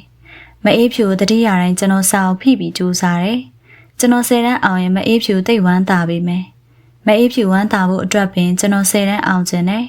ကျွန်တော်အတွက်ဂုဏ်ယူခြင်းရှာတဲ့မအေးဖြူရဲ့ဆန္ဒပြည့်စုံခြင်းနဲ့ကျောင်းပညာဆိုဒီမှာလည်းတကယ်ကြိုးစားရင်ကြိုးစားတဲ့လောက်အရာရောက်ပါတယ်ထိုနေ့ကမအေးဖြူအလဲတန်းဆရာဖြစ်အောင်နဲ့ကျွန်တော်10တန်းစာမေးပွဲအောင်နဲ့ကျွန်တော်တို့နှစ်ယောက်သာမကနှစ်ဖက်မိဘတွေပါဝမ်းသာပျော်ရွှင်ကြတယ်အားလုံးနဲ့မှဝမ်းအသာဆုံးကတော့မအေးဖြူအေးဖြူလည်းအလုပ်ရပြီပဲအကိုဘာမှပူစရာမရှိဘူးအကိုတက္ကသိုလ်ဆက်တက်အေးဖြူထားမယ်မအေးဖြူကြည်နူးမြူးကြွနေတယ်ကျွန်တော်ခေါင်းရမ်းမိပါတယ်မလုပ်ပါနဲ့မအေးဖြူရဲ့အိမ်အောင်ရှင်ဖြစ်လာပြီဆိုတဲ့ဘဝမှာအကိုကသာအလုပ်ရှာပြီးမအေးဖြူကိုလှုပ်ကြွေးရမှာပါဒီလောက်နဲ့အကိုအလုံးမလုံးရသေးဘူးတက္ကသိုလ်ဆက်တက်ရမယ်အေးဖြူချင်းအေးဖြူပြောတဲ့အတိုင်းလုပ်ပါအကိုရဲ့အေးဖြူကဆွတ်တောင်းဆိုနေတယ်သူ့စေတနာကိုကျွန်တော်လေးစားပါတယ်သို့တော့မဖြစ်ပါဘူးအေးဖြူရဲ့မိမလှုပ်စာစားပြီးမိမအကြောင်းထားပေးရလို့အကိုအပြောမခံနိုင်ဘူးကျွန်တော်တူတူခက်ခါညင်းတယ်ကျွန်တော်ကိုကြည့်နေတဲ့မအေးဖြူရဲ့မျက်ဝန်းအစုံမှာမျက်ရည်တွေစီးကျလာတယ်ရှိုက်တန်တစ်ချက်ထွက်လာတယ်အကိုအေးဖြူစေတနာကိုနားမလဲဘူးမဟုတ်ဘူးမအေးဖြူအကိုနားလဲတယ်ဒါမဲ့နေအောင်အကိုအေးဖြူပြောမယ်အကိုတက္ကသိုလ်ဆက်တန်ထူးချွန်နိုင်တဲ့လူတစ်ယောက်ပါအခုတိုင်အလုံးထွက်ရှာရင်ဘာလို့ရမှာမို့လို့လဲလူတွေအကိုအထင်ကြီးစေခြင်းနဲ့ချီးကျူးစေခြင်းနဲ့တက္ကသိုလ်ကဘွဲရပြီးအကိုထိုက်ထိုက်တန်တန်အလုံးရမယ်ပြီးတော့အကိုနဲ့အေးဖြူမှာသားလေးတွေသမီးလေးတွေရှိလာအောင်မယ်နောက်အရှိတွေးပါအကိုရဲ့ဒီနှစ်လေးလောက်ရုန်းကန်လိုက်ရင်တသက်လုံးကောင်းမှုပါမိမလှစာစားတယ်မိမအကြောင်းထားတယ်လို့မတွေးပါနဲ့အကိုရဲ့အေးဖြူနဲ့အကိုကြားမှာခွဲခြားလို့မရပါဘူးအကိုကုံတက်မှာအေးဖြူကုံရှိမှာပါအေးဖြူကိုညာလို့အေးဖြူကိုအားနာလို့ဆိုရင်တော့အကိုအေးဖြူကိုတကယ်မချစ်လို့ပဲအော်ခက်ပါလားမအေးဖြူရဲ့ကျွန်တော်ဘယ်လိုပြောရမလဲမသိတော့ပါနှစ်ဖက်မိဘများကလည်းမအေးဖြူနဲ့သဘောချင်းတူညီကြတယ်သမီးဆန္ဒမှန်နဲ့မောင်ဆိုဒါမင်းတို့မျောလင်းတဲ့နဲ့မင်းတို့ဘဝရဲ့အခြေခံကိုတိဆောက်တာပဲဆရာကျော်ကပါတိုက်တွန်းနေပြီဆိုတော့ကျွန်တော်ညင်းဖို့ခတ်သွားတယ်နှစ်ဖက်မိဘများလည်းဝိုင်းဝန်းကူညီထောက်ပံ့ကြမယ်ဟုအားပေးတယ်နောက်ဆုံးတော့မအေးဖြူရဲ့အလိုကြမန္တလေးတက္ကသိုလ်ကျွန်တော်ဆက်တက်ရတယ်မအေးဖြူပြောတပြုံးပြုံးနဲ့ဝမ်းသာမဆုံးရှာမန္တလေးတက္ကသိုလ်သို့အေးဖြူကိုယ်တိုင်လိုက်ပို့သည်တငယ်ချင်းများနဲ့တပျော်တပါစုပေါင်းသွားကြသည်မို့စားလိုက်ကြနောက်လိုက်ကြငါတို့လည်းမအေးဖြူလိုမိန်းမတယောက်လိုချင်တယ်ကွာလှထုံးအောင်ကကျွန်တော်တို့နှစ်ယောက်ကိုစားတယ်မစပါနဲ့လှထုံးအောင်ရင်ចောင်းဆက်တက်အောင်မနေပြောထားရတာပါ ကျွန်တော်အနေခက်မှာဆို၍မအေးဖြူကတောင်းပန်နေမောင်ဆိုမင်းကတော့တကယ်ကံကောင်းတဲ့ကောင်ညာတန်းကပါကောင်းကြီးပေးလာတယ်မန္တလေးတက္ကသိုလ်ထဲမှာအတူလဲကြတယ်တက္ကသိုလ်စာရိုက်ပြီးမှတမာရန်လန်းလေးမှာနှစ်ယောက်အတူလျှောက်ကြတယ်ဒါရွှေမန်းဆောင်ဟိုဘက်ကသစ္စာဆောင်အဆောင်နာမည်များရေးထား၍ကျွန်တော်ကလူလဲလုပ်ပြီးပြောနိုင်ခြင်းဖြစ်တယ်အကူဒီလန်းလေးကသစ္စာလန်းနဲ့ဟုတ်ပါရဲ့လာမအေးဖြူဒီလန်းတိုင်းလျှောက်ကြအောင်သစ္စာဆောင်အနောက်ဘက်မှာသစ္စာလန်းလေးအတိုင်းလက်တွဲ၍လျှောက်ကြတယ်တက္ကသိုလ်ထဲကအတွဲလေးတွဲနော်အကူဒါပေါ့သိဟုတ်တာပေါ့တက္ကသိုလ်စမတက်ရရှာတဲ့မအေးဖြူဟာစိတ်ကူးရှင်ပြီးပြောလာ၍ကျွန်တော်အားတက်သရောထောက်ခံလိုက်တယ်တက္ကသိုလ်တပတ်လျှောက်ကြည့်ပြီးမှကျွန်တော်တို့နှစ်ယောက်ဆိုင်တဆိုင်မှာမနက်စာအတူစားကြတယ်ညနေကြားမှာမအေးဖြူကိုပူရာလိုက်ပို့ရတယ်ရထားထွက်တော့လက်ကလေးပြ၍ပါသွားတဲ့မအေးဖြူသူ့မျက်ဝန်းမှာမျက်ရည်ကြည်လေးတွေနဲ့မအေးဖြူနဲ့ခွဲခွာပြီးတက္ကသိုလ်မှာနေရတာကိုအစတော့မနေတတ်မထိုင်တတ်ဖြစ်မိတယ်ချစ်စားခင်စားကျင်နာစားတယောက်နဲ့တယောက်မျက်စိအောက်ကအပြောင်းမခံကျင်ကြတဲ့အချိန်မှာတမျိုးတရွာစီဝေးနေရပြီမအေးဖြူကိုသိတတိရတယ်သူလည်းတတိယရှာလိမ့်မယ်မနေတတ်မထိုင်တတ်ဖြစ်နေရှာလိမ့်မယ်ကျွန်တော်ကြောင်းဆက်မတက်တော့ပဲတရားဥကိုပြန်ပြီးအလုပ်တစ်ခုခုလုပ်ရန်အချိန်ချင်းစဉ်းစားမိတယ်သို့တော်ထိုးထိုးပြန်သွားရင်မအေးဖြူစိတ်ချမ်းသာမှာမဟုတ်မအေးဖြူရဲ့အကြောင်းပြချက်များကလည်းမှန်နေတယ်နောက်ဆုံးတော့နောင်ရဲကိုတွေးပြီးအလွမ်းအဆွေးကိုသိခံခဲ့ရတယ်တက္ကသိုလ်ဆက်တက်ရန်အကြံပြုတိုက်တွန်းကြစဉ်မှာနှစ်ဖက်မိဘများဝိုင်းဝန်းကူညီပံ့ပိုးမယ်ဟုအားပေးခဲ့ကြတော့လဲတကယ်လက်တွေ့မှာတော့မအေးဖြူသာကျွန်တော်ကြောင်းစရိတ်တာဝန်ကိုထမ်းရရှာတယ်ထိုအချိန်ကအလဲတန်းဆရာမရဲ့လာစာကတက္ကသိုလ်ကျောင်းသားတယောက်ကိုကျောင်းထားနိုင်ပါတယ်သူမိဘကိုပင်စရိတ်မျှခံနိုင်ပါသေးတယ်မအေးဖြူကကျွန်တော်ကိုလစဉ်ငွေ100ပေးပြီးသူမိဘကို90ပေးတယ်သူ့အတွက်35ကျပ်ကျန်သေးတယ်ထိုငွေလေးများကိုလည်းသူကိုယ်တိုင်မစားရမဝေးရမသုံးရနောင်မွေးလာမဲ့ကလေးများအတွက်စုဆောင်းထားရှာတယ်ထိုများသည့်အနစ်နာခံလို့နဲ့မအေးဖြူကိုကျွန်တော်မကြေနဲ့ဝယ်ပါဝတ်ပါမအေးဖြူရဲ့အဲ့လောက်ထိချွေတာပြီးအနစ်နာမခံစမ်းပါနဲ့ကျောင်းပေးရပြန်ကျွန်တော်သူ့ကိုပြောပါတယ်ထို့သူပြောတိုင်းမအေးဖြူပြုံးနေတယ်အေးဖြူကဖေဖေတို့နဲ့နေတာပဲအကိုရဲ့ဘာမှကုန်စရာမရှိပါဘူးအကိုသာတက္ကသိုလ်မှာမျက်နှာမငယ်စီနဲ့ငွေလွင်မှာနော်ကျွန်တော်သူ့မျက်နှာလေးကိုသာငေးကြည့်နေမိတော့တယ်ကျေးဇူးရှင်မအေးဖြူကျေးဇူးကြည်တော်မအေးဖြူကျွန်တော်ဘွဲရပြီးအလုပ်ရရင်မအေးဖြူကိုအလုပ်ထွက်ခိုင်းမယ်အေးအေးဆေးဆေးနေစေမယ်ဒါပဲနော်မအေးဖြူအခုမင်းဆန္ဒတိုင်းအကိုတက္ကသိုလ်ဆက်တက်တာအကိုဘွဲရပြီးလို့အလုပ်လုပ်ရင်ငါမိမအလုပ်မလုပ်ရတော့ဘူးစိန်ကြကြနေပြီးလှလှပပဝဲရမယ်ဘလို့လဲဘွတ်မှာပေါ့ကျွန်တော်ဘွဲမြ мян ရပြီးမြ мян အလုပ်လုပ်ချင်တယ်မအေးဖြူကျေးဇူးတွေကိုအမြန်ပြန်ဆက်ချင်တယ်ကျွန်တော်တက္ကသိုလ်ပထမနှစ်အောင်တဲ့အချိန်မအေးဖြူသားဦးလေးကိုဖွားမြင်တယ်သဘောကောင်းသောသားကလေးကျွန်တော်ချီလိုက်တိုင်းပြုံးနေတတ်သောကြောင့်ကျွန်တော်ကသားမောင်ပြုံးဟုခေါ်တယ်နောက်တော့ကျွန်တော်ခေါ်သလိုပင်အားလုံးလိုက်ခေါ်ကြ၍သားလေးနာမည်မောင်ပြုံးလို့တွင်သွားတယ်ကျွန်တော်မှမျက်နှိုးစရာမရတာမကတွေ့တာစရာသားလေးလည်းရှိနေပြီသူတကာလိုဟိုသွားတီသွားချေများစရာမရှိစိတ်ကူးရင်စရာမရှိမအေးဖြူရဲ့မေတ္တာစေတနာအကျဉ်းနာများနဲ့ပင်ပြည့်စုံနေပြီသားလေးနဲ့ပေါင်းဆက်လိုက်တဲ့အခါအကြားအလက်ဟူ၍မရှိမအေးဖြူပို့သောငွေကိုကျွန်တော်ချွေတာသုံးသည်အတန်းမမှန်တတ်သည်ယူသောဘာသာကလည်းကျွန်တော်ဝါသနာပါသောမြမစာဆရာရီကလည်းအသင်ပြကောင်း၍စေတနာကောင်းကြသည်စာမွေးဘက်မအောင်မှလည်းမပူရထူးထူးချွန်ချွန်ဖြစ်အောင်သာကြိုးစားရသည်တောက်ကြနေညတိုင်းမိရထားဖြင့်တရားဥသို့ပြန်သည်ဘူရာတွင်မအေးဖြူနှင့်သားလေးစောင့်နေကြသည်အကျိုးဆောင်မြင်းလဲသမားကြီးဟာကိုတောင်းမြင်မောင်ဆိုမင်းမိမခိုးတာငါကူညီရကြိုနှက်တယ်ကွာဘာဖြစ်လို့လဲဗျမင်းမိမခိုးတာမြင်းခိုးတာနဲ့တူနေလို့ကွာကိုတောင်းမြင်ရလဲမြင်းလဲသမားစာသမားဘဟုတုတများတယ်စကားအစံပြောတတ်တယ်လုပ်ပါအောင်ဗျမြင်းခိုးတဲ့ကောင်ကပထမတော့ကိုကခိုးယူတာကွာခလန်းလန်းရောက်လို့ကိုကမြင်းကြောပေါ်တက်မိတာနဲ့မြင်းကကိုပြန်ခိုးသွားတာကွာကျွန်တော်နဲ့မအေးဖြူရီးမိကြတယ်သားလေးမောင်ပြုံးကဘူးမသိဘာမသိနဲ့ခုံပေါက်မြူတူရင်ပြုံးနေတယ်အခုလည်းမအေးဖြူကိုမင်းအောင်ခိုးပြေးတာအခုတော့မအေးဖြူကမင်းကိုကြောပိုးပြီးတောင်းထားပေးနေရပြီဟာဗျာခမကြီးကလည်းမအေးဖြူအားနာเสียအေးအားနာရင်သူ့ကျေးဇူးတွေနားလဲပြီးစာကြိုးစားကွာ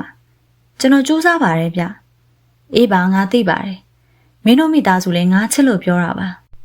နားလဲပါတယ်ဗျကျွန်တော်အလုံးရရင်မအေးဖြူကိုကောင်းကောင်းထားမယ် ကျုပ်ချမ်းသာလိုက်ခမရလည်းမြင်လဲမမောင်းရတော့ဟာဘာဖြစ်လို့လဲကွာကျွန်တော်ကားထောင်ပေးမယ်ခမရကောင်းမောင်းဟာမလုပ်ပါနဲ့ကွာငါမြင်မလေးနဲ့ငါမြင်လဲမောင်းနေရပဲပျော်ရဲကွာကျွန်တော်နဲ့မအေးဖြူရီးကြတယ်ကျောင်းပိတ်ရက်လေးများမှာကျွန်တော်တို့အတွက်ပျော်စရာကြည်နူးစရာနှစ်ဖက်မိဘတွေကလည်းကျွန်တော်တို့ကိုကြည်၍ကျေနပ်နေကြတယ်တရားဦးမျိုးနဲ့စကားအင်းရွာကူးလိုက်ကြသွားလိုက်ကြစားလိုက်ကြတိုးတော်ရခင်ရလို2ယောက်တည်းမဟုတ်သားလေးနဲ့3ယောက်ဖြစ်နေပြီတနင်္ဂနွေနေ့ညနေကျတော့ကိုတောင်းမြင်ရသူ့မြင်လဲနဲ့ကျွန်တော်ကိုအိုးထုတ်တန်မြစ်ကူးကရိုးစိတ်ကိုလိုက်ပို့တယ်မြစ်ကိုကူးပြီးအမရပူရကားနဲ့မန္တလေးကိုသွားရတယ်ဤသို့သွားခြင်းကအိမ်မှာပို့ပြီးကြနေကွင်းရှား၍ဖြစ်တယ်ပြန်လာစဉ်ကမိရထားဘူတာမှာပျော်ရွှင်စွာစီးကြိုသောမအေးဖြူမျက်စိကန်သို့လိုက်ပို့တိုင်းမျက်နှာလေးညှိုးနွမ်းနေတတ်တယ်။အော်ချစ်တက်လွန်၍လွမ်းတက်လွန်သောမအေးဖြူနွေရာသီကျောင်းပိတ်ရက်များမှာကျွန်တော်တို့အတွက်ပြောစရာအကောင်းဆုံးဖြစ်တယ်။စကားအင်းရွာမှာအမေတို့နဲ့နေလိုက်ကြ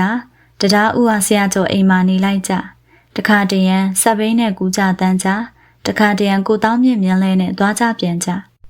နှစ်ဖက်မိဘတွေပါကျွန်တော်တို့ကိုကြည့်၍ပျော်နေကြတယ်ဝမ်းသာဂုဏ်ယူနေကြတယ်တို့အချိန်ကတက္ကသိုလ်ရောက်ဖို့ဆိုဒီမှာတကယ်အခွင့်အရေးတရက်တက္ကသိုလ်ကျောင်းသားဆိုရင်သိဂုဏ်ရှိတယ်မအေးဖြူကျွန်တော်အတွက်ဂုဏ်ယူသလိုမျက်နှာထားတင်းတဲ့ဆရာကျော်ပင်သူ့တမတ်အတွက်ဂုဏ်ယူတယ်ကျွန်တော်မိဘများဆိုရင်လူတွေ့တိုင်းကြွားလွန်၍အများတကာနားကြီးမှစိုးမိတယ်အမေရဲ့သိမကြွားပါနဲ့ကျွန်တော်ကတားမြတ်တော့ကိုတောင်းမြင့်ရလက်ကပြတယ်ဟိတ်ကောင်မောင်ဆိုမတားနဲ့ကွာကြွားစရာရှိမှကြွားလို့ရတာကြွားနိုင်အောင်မင်းတို့ကလှူထားလို့ကြွားရတာမင်းမေမပြောနဲ့ငါလည်းမင်းတို့အတွက်ကြွားတာပဲအေးနားချပြက်ကတ်တဲ့ကောင်ကတော့နားမထောင်နဲ့ပေါ့ကွာဒါမှမဟုတ်လဲကို့လိုကြွားခြင်းကို့လိုဖြစ်အောင်လုပ်ကြပေါ့မှန်တယ်ကိုတောင်းမြင့်ပြောတာမှန်တယ်မအေးဖြူကထောက်ခံ၍အားလုံးရှိကြတယ်ကျောင်းပိတ်ရက်များမှာပျော်စရာကောင်းသလားကျောင်းဖွင့်ကာနီတွင်လွမ်းစေရာတရားဦးနဲ့မန္တလေးမှာမဝေးလှပဲလျက်မအေးဖြူမျက်နှာညှိုးနေရှာတယ်ကျွန်တော်တို့အဝယ်စားများထည့်ပေးရင်ကျွန်တော်အိပ်ရာလိတ်ကိုပြင်ရင်မအေးဖြူမျက်ရည်ကျနေတယ်။အော်မအေးဖြူပါလေကွာ။အကိုတစ်ပတ်တစ်ခါပြန်လာမှာပဲဘာလို့ငိုနေရလဲ။အကိုမရှိရရက်တည်ဆိုရင်မအေးဖြူတိတ်တရိရတာပဲအကို။အကိုကိုစားတားရှိနေရပဲကွာ။တားမောင်ပြုံးနဲ့အလွမ်းဖြေပေါ့။ဟေးမောင်ပြုံးတားရီမမေကိုပြုံးကြလိုက်စမ်း။တားရီကဘာမှမသိပဲပြုံးတော့မအေးဖြူပါမျက်ရည်များနဲ့ရောရောင်ပြုံးရတယ်။တွားကန်နေရောသူ့မှာရှိသမျှငွေအကုန်ထုတ်ပေးတတ်တယ်။ကျွန်တော်သူတို့သားမိအတွက်ခြံထားခိုင်းတဲ့အခါအတင်းညင်းနဲ့သူပေးတဲ့ငွေအကုန်မယူရင်မအေးဖြူစိတ်မချမ်းသာသူစိတ်ချမ်းသာအောင်သူပေးတဲ့ငွေအကုန်ယူရတိုင်းလဲကျွန်တော်စိတ်မကောင်းဖြစ်ရတယ်။ကျောင်းပြန်၍ဖွင့်ပြန်လျင်ပစ္စည်းများနဲ့မို့ရထားနဲ့သွားရတယ်။ဘူဒါယုံတို့ကိုတောင်းမြင့်မြန်းလဲနဲ့လိုက်ပို့ကြတယ်။ရထားမထွက်ခင်တားကြီးမောင်ပြုံးကိုကျွန်တော်မှု၍မဝအဖေကိုသိနေပြီဖြစ်တော့တားကြီးရထားထွက်ရင်ငိုတယ်။တားကြီးကိုချော်ရင်မအေးဖြူမျက်ရည်ကျရှာတယ်။မြင်လဲသမိုင်းကိုတောင်းမြင့်ခမကျွန်တော်တို့မိသားစုကိုကြည့်၍စိတ်မကောင်း။အော်အပျော်ရလေးတွေနဲ့အလွမ်းရက်လေးတွေပေါင်းလိုက်တော့အချစ်တွက်ခန်းစားချက်လေးတွေကျွန်တော်တတိယနေ့ရောက်တဲ့အခါမအေးဖြူသမီးလေးမွေးတယ်။သမီးကအသားဖြူတယ်ရုပ်ချောတယ်မျက်လုံးကြီးတွေကသူ့အမေနဲ့တူတယ်။သို့တော်ဆရာကျော်ရဲ့မြေးမို့ထင်ပါတယ်မျက်နှာတီလုံးနဲ့သမီးကိုပပဖြူဟုကျွန်တော်နာမည်ပေးလိုက်တယ်။မအေးဖြူမှာအကြောင်းတစ်ဖက်နဲ့သားတောင်ဝင်မကသမီးတောင်ဝင်ပါပူလာတယ်။မိဘနဲ့အတူနေ၍အချက်ပြုတ်လွတ်တော်လဲလျှော်ရဖို့ရကလေးတွေကိုကြွေးရနဲ့ကျောင်းချိန်မိအောင်မနှဲပြေးရတယ်။ဤကြားထဲမှာပင်အကျော်အလော်စားစရာများအောင်လူကြုံရှိတိုင်းကျွန်တော်ထံရောက်အောင်ပို့ပေးတယ်။ကျွန်တော်မိမမအေးဖြူပေးတဲ့ငွေကိုကျောင်းမှာချွချွေတတာသုံးပြီးပို့အောင်စုတယ်။ကျောင်းပေးရပြန်ရင်မအေးဖြူအတွက်အင်ဂျီလေးမြောင်းဝယ်သွားတယ်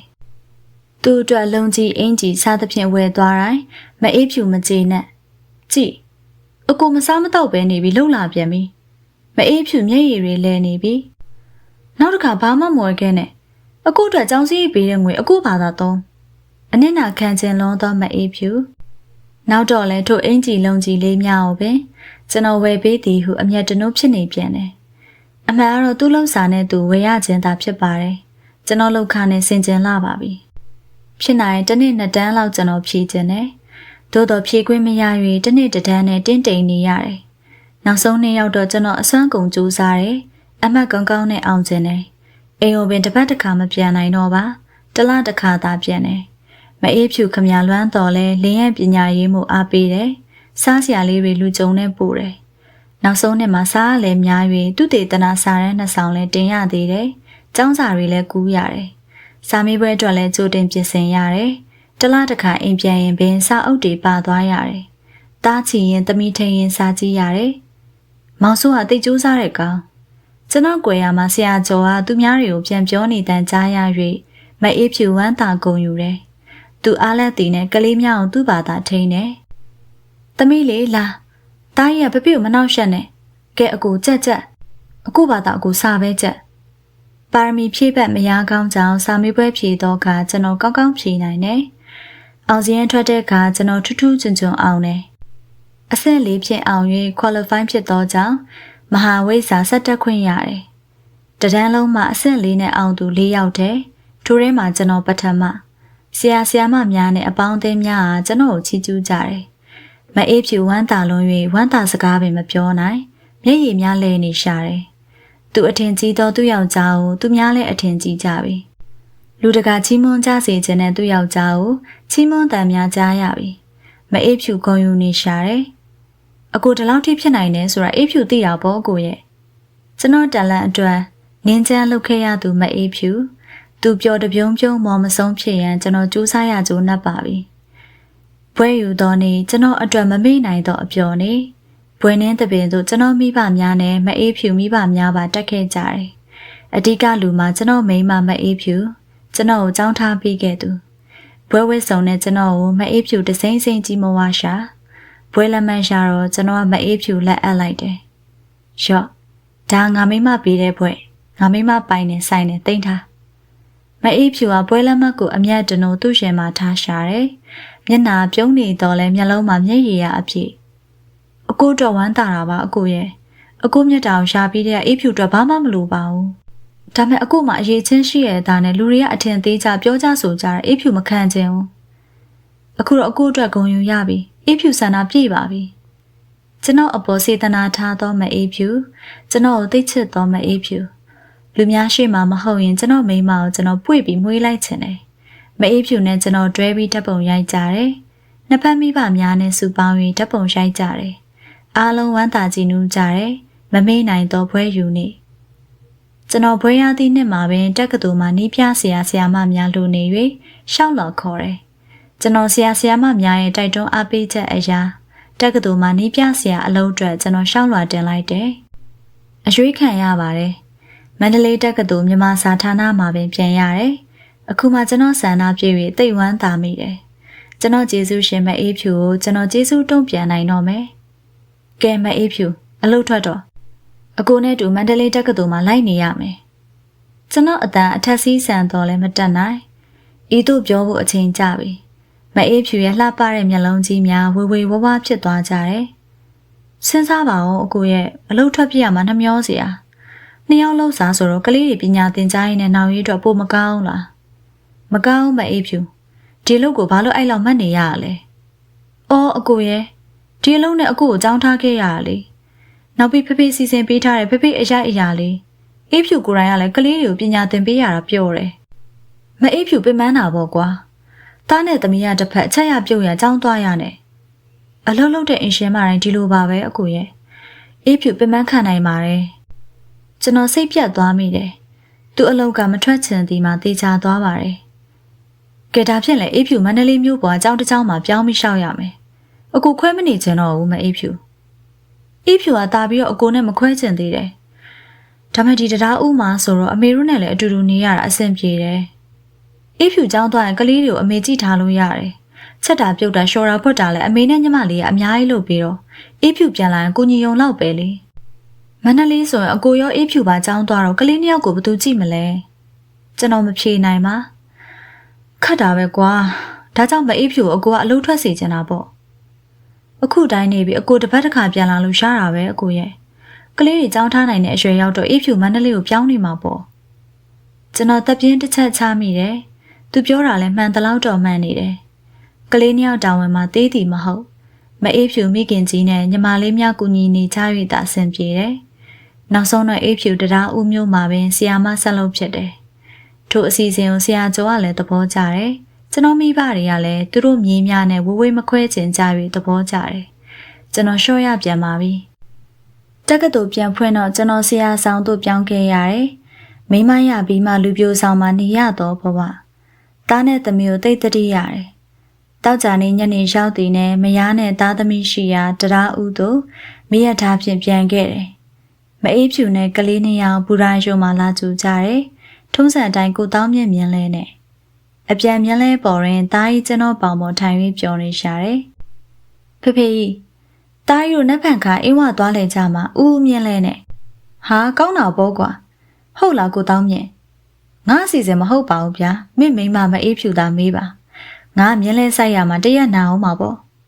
ဟုတ်လားမအေးဖြူဟုတ်တယ်ကိုစားစရာအကုန်ချက်ပြုတ်သွားကြမှာပျော်ပွဲစားပေါ့ဟာတိတ်ကောင်းတာပဲကွာပျော်စရာကြီးဘသူတွေပါအောင်မလဲမပါပါဘူးအေးဖြူတို့မိသားစု၄ယောက်ရဲ့အင်းရမုံမုံနဲ့ကျူကျူရဲ့ကိုတောင်းမြင့်ရဲ့ပေါ့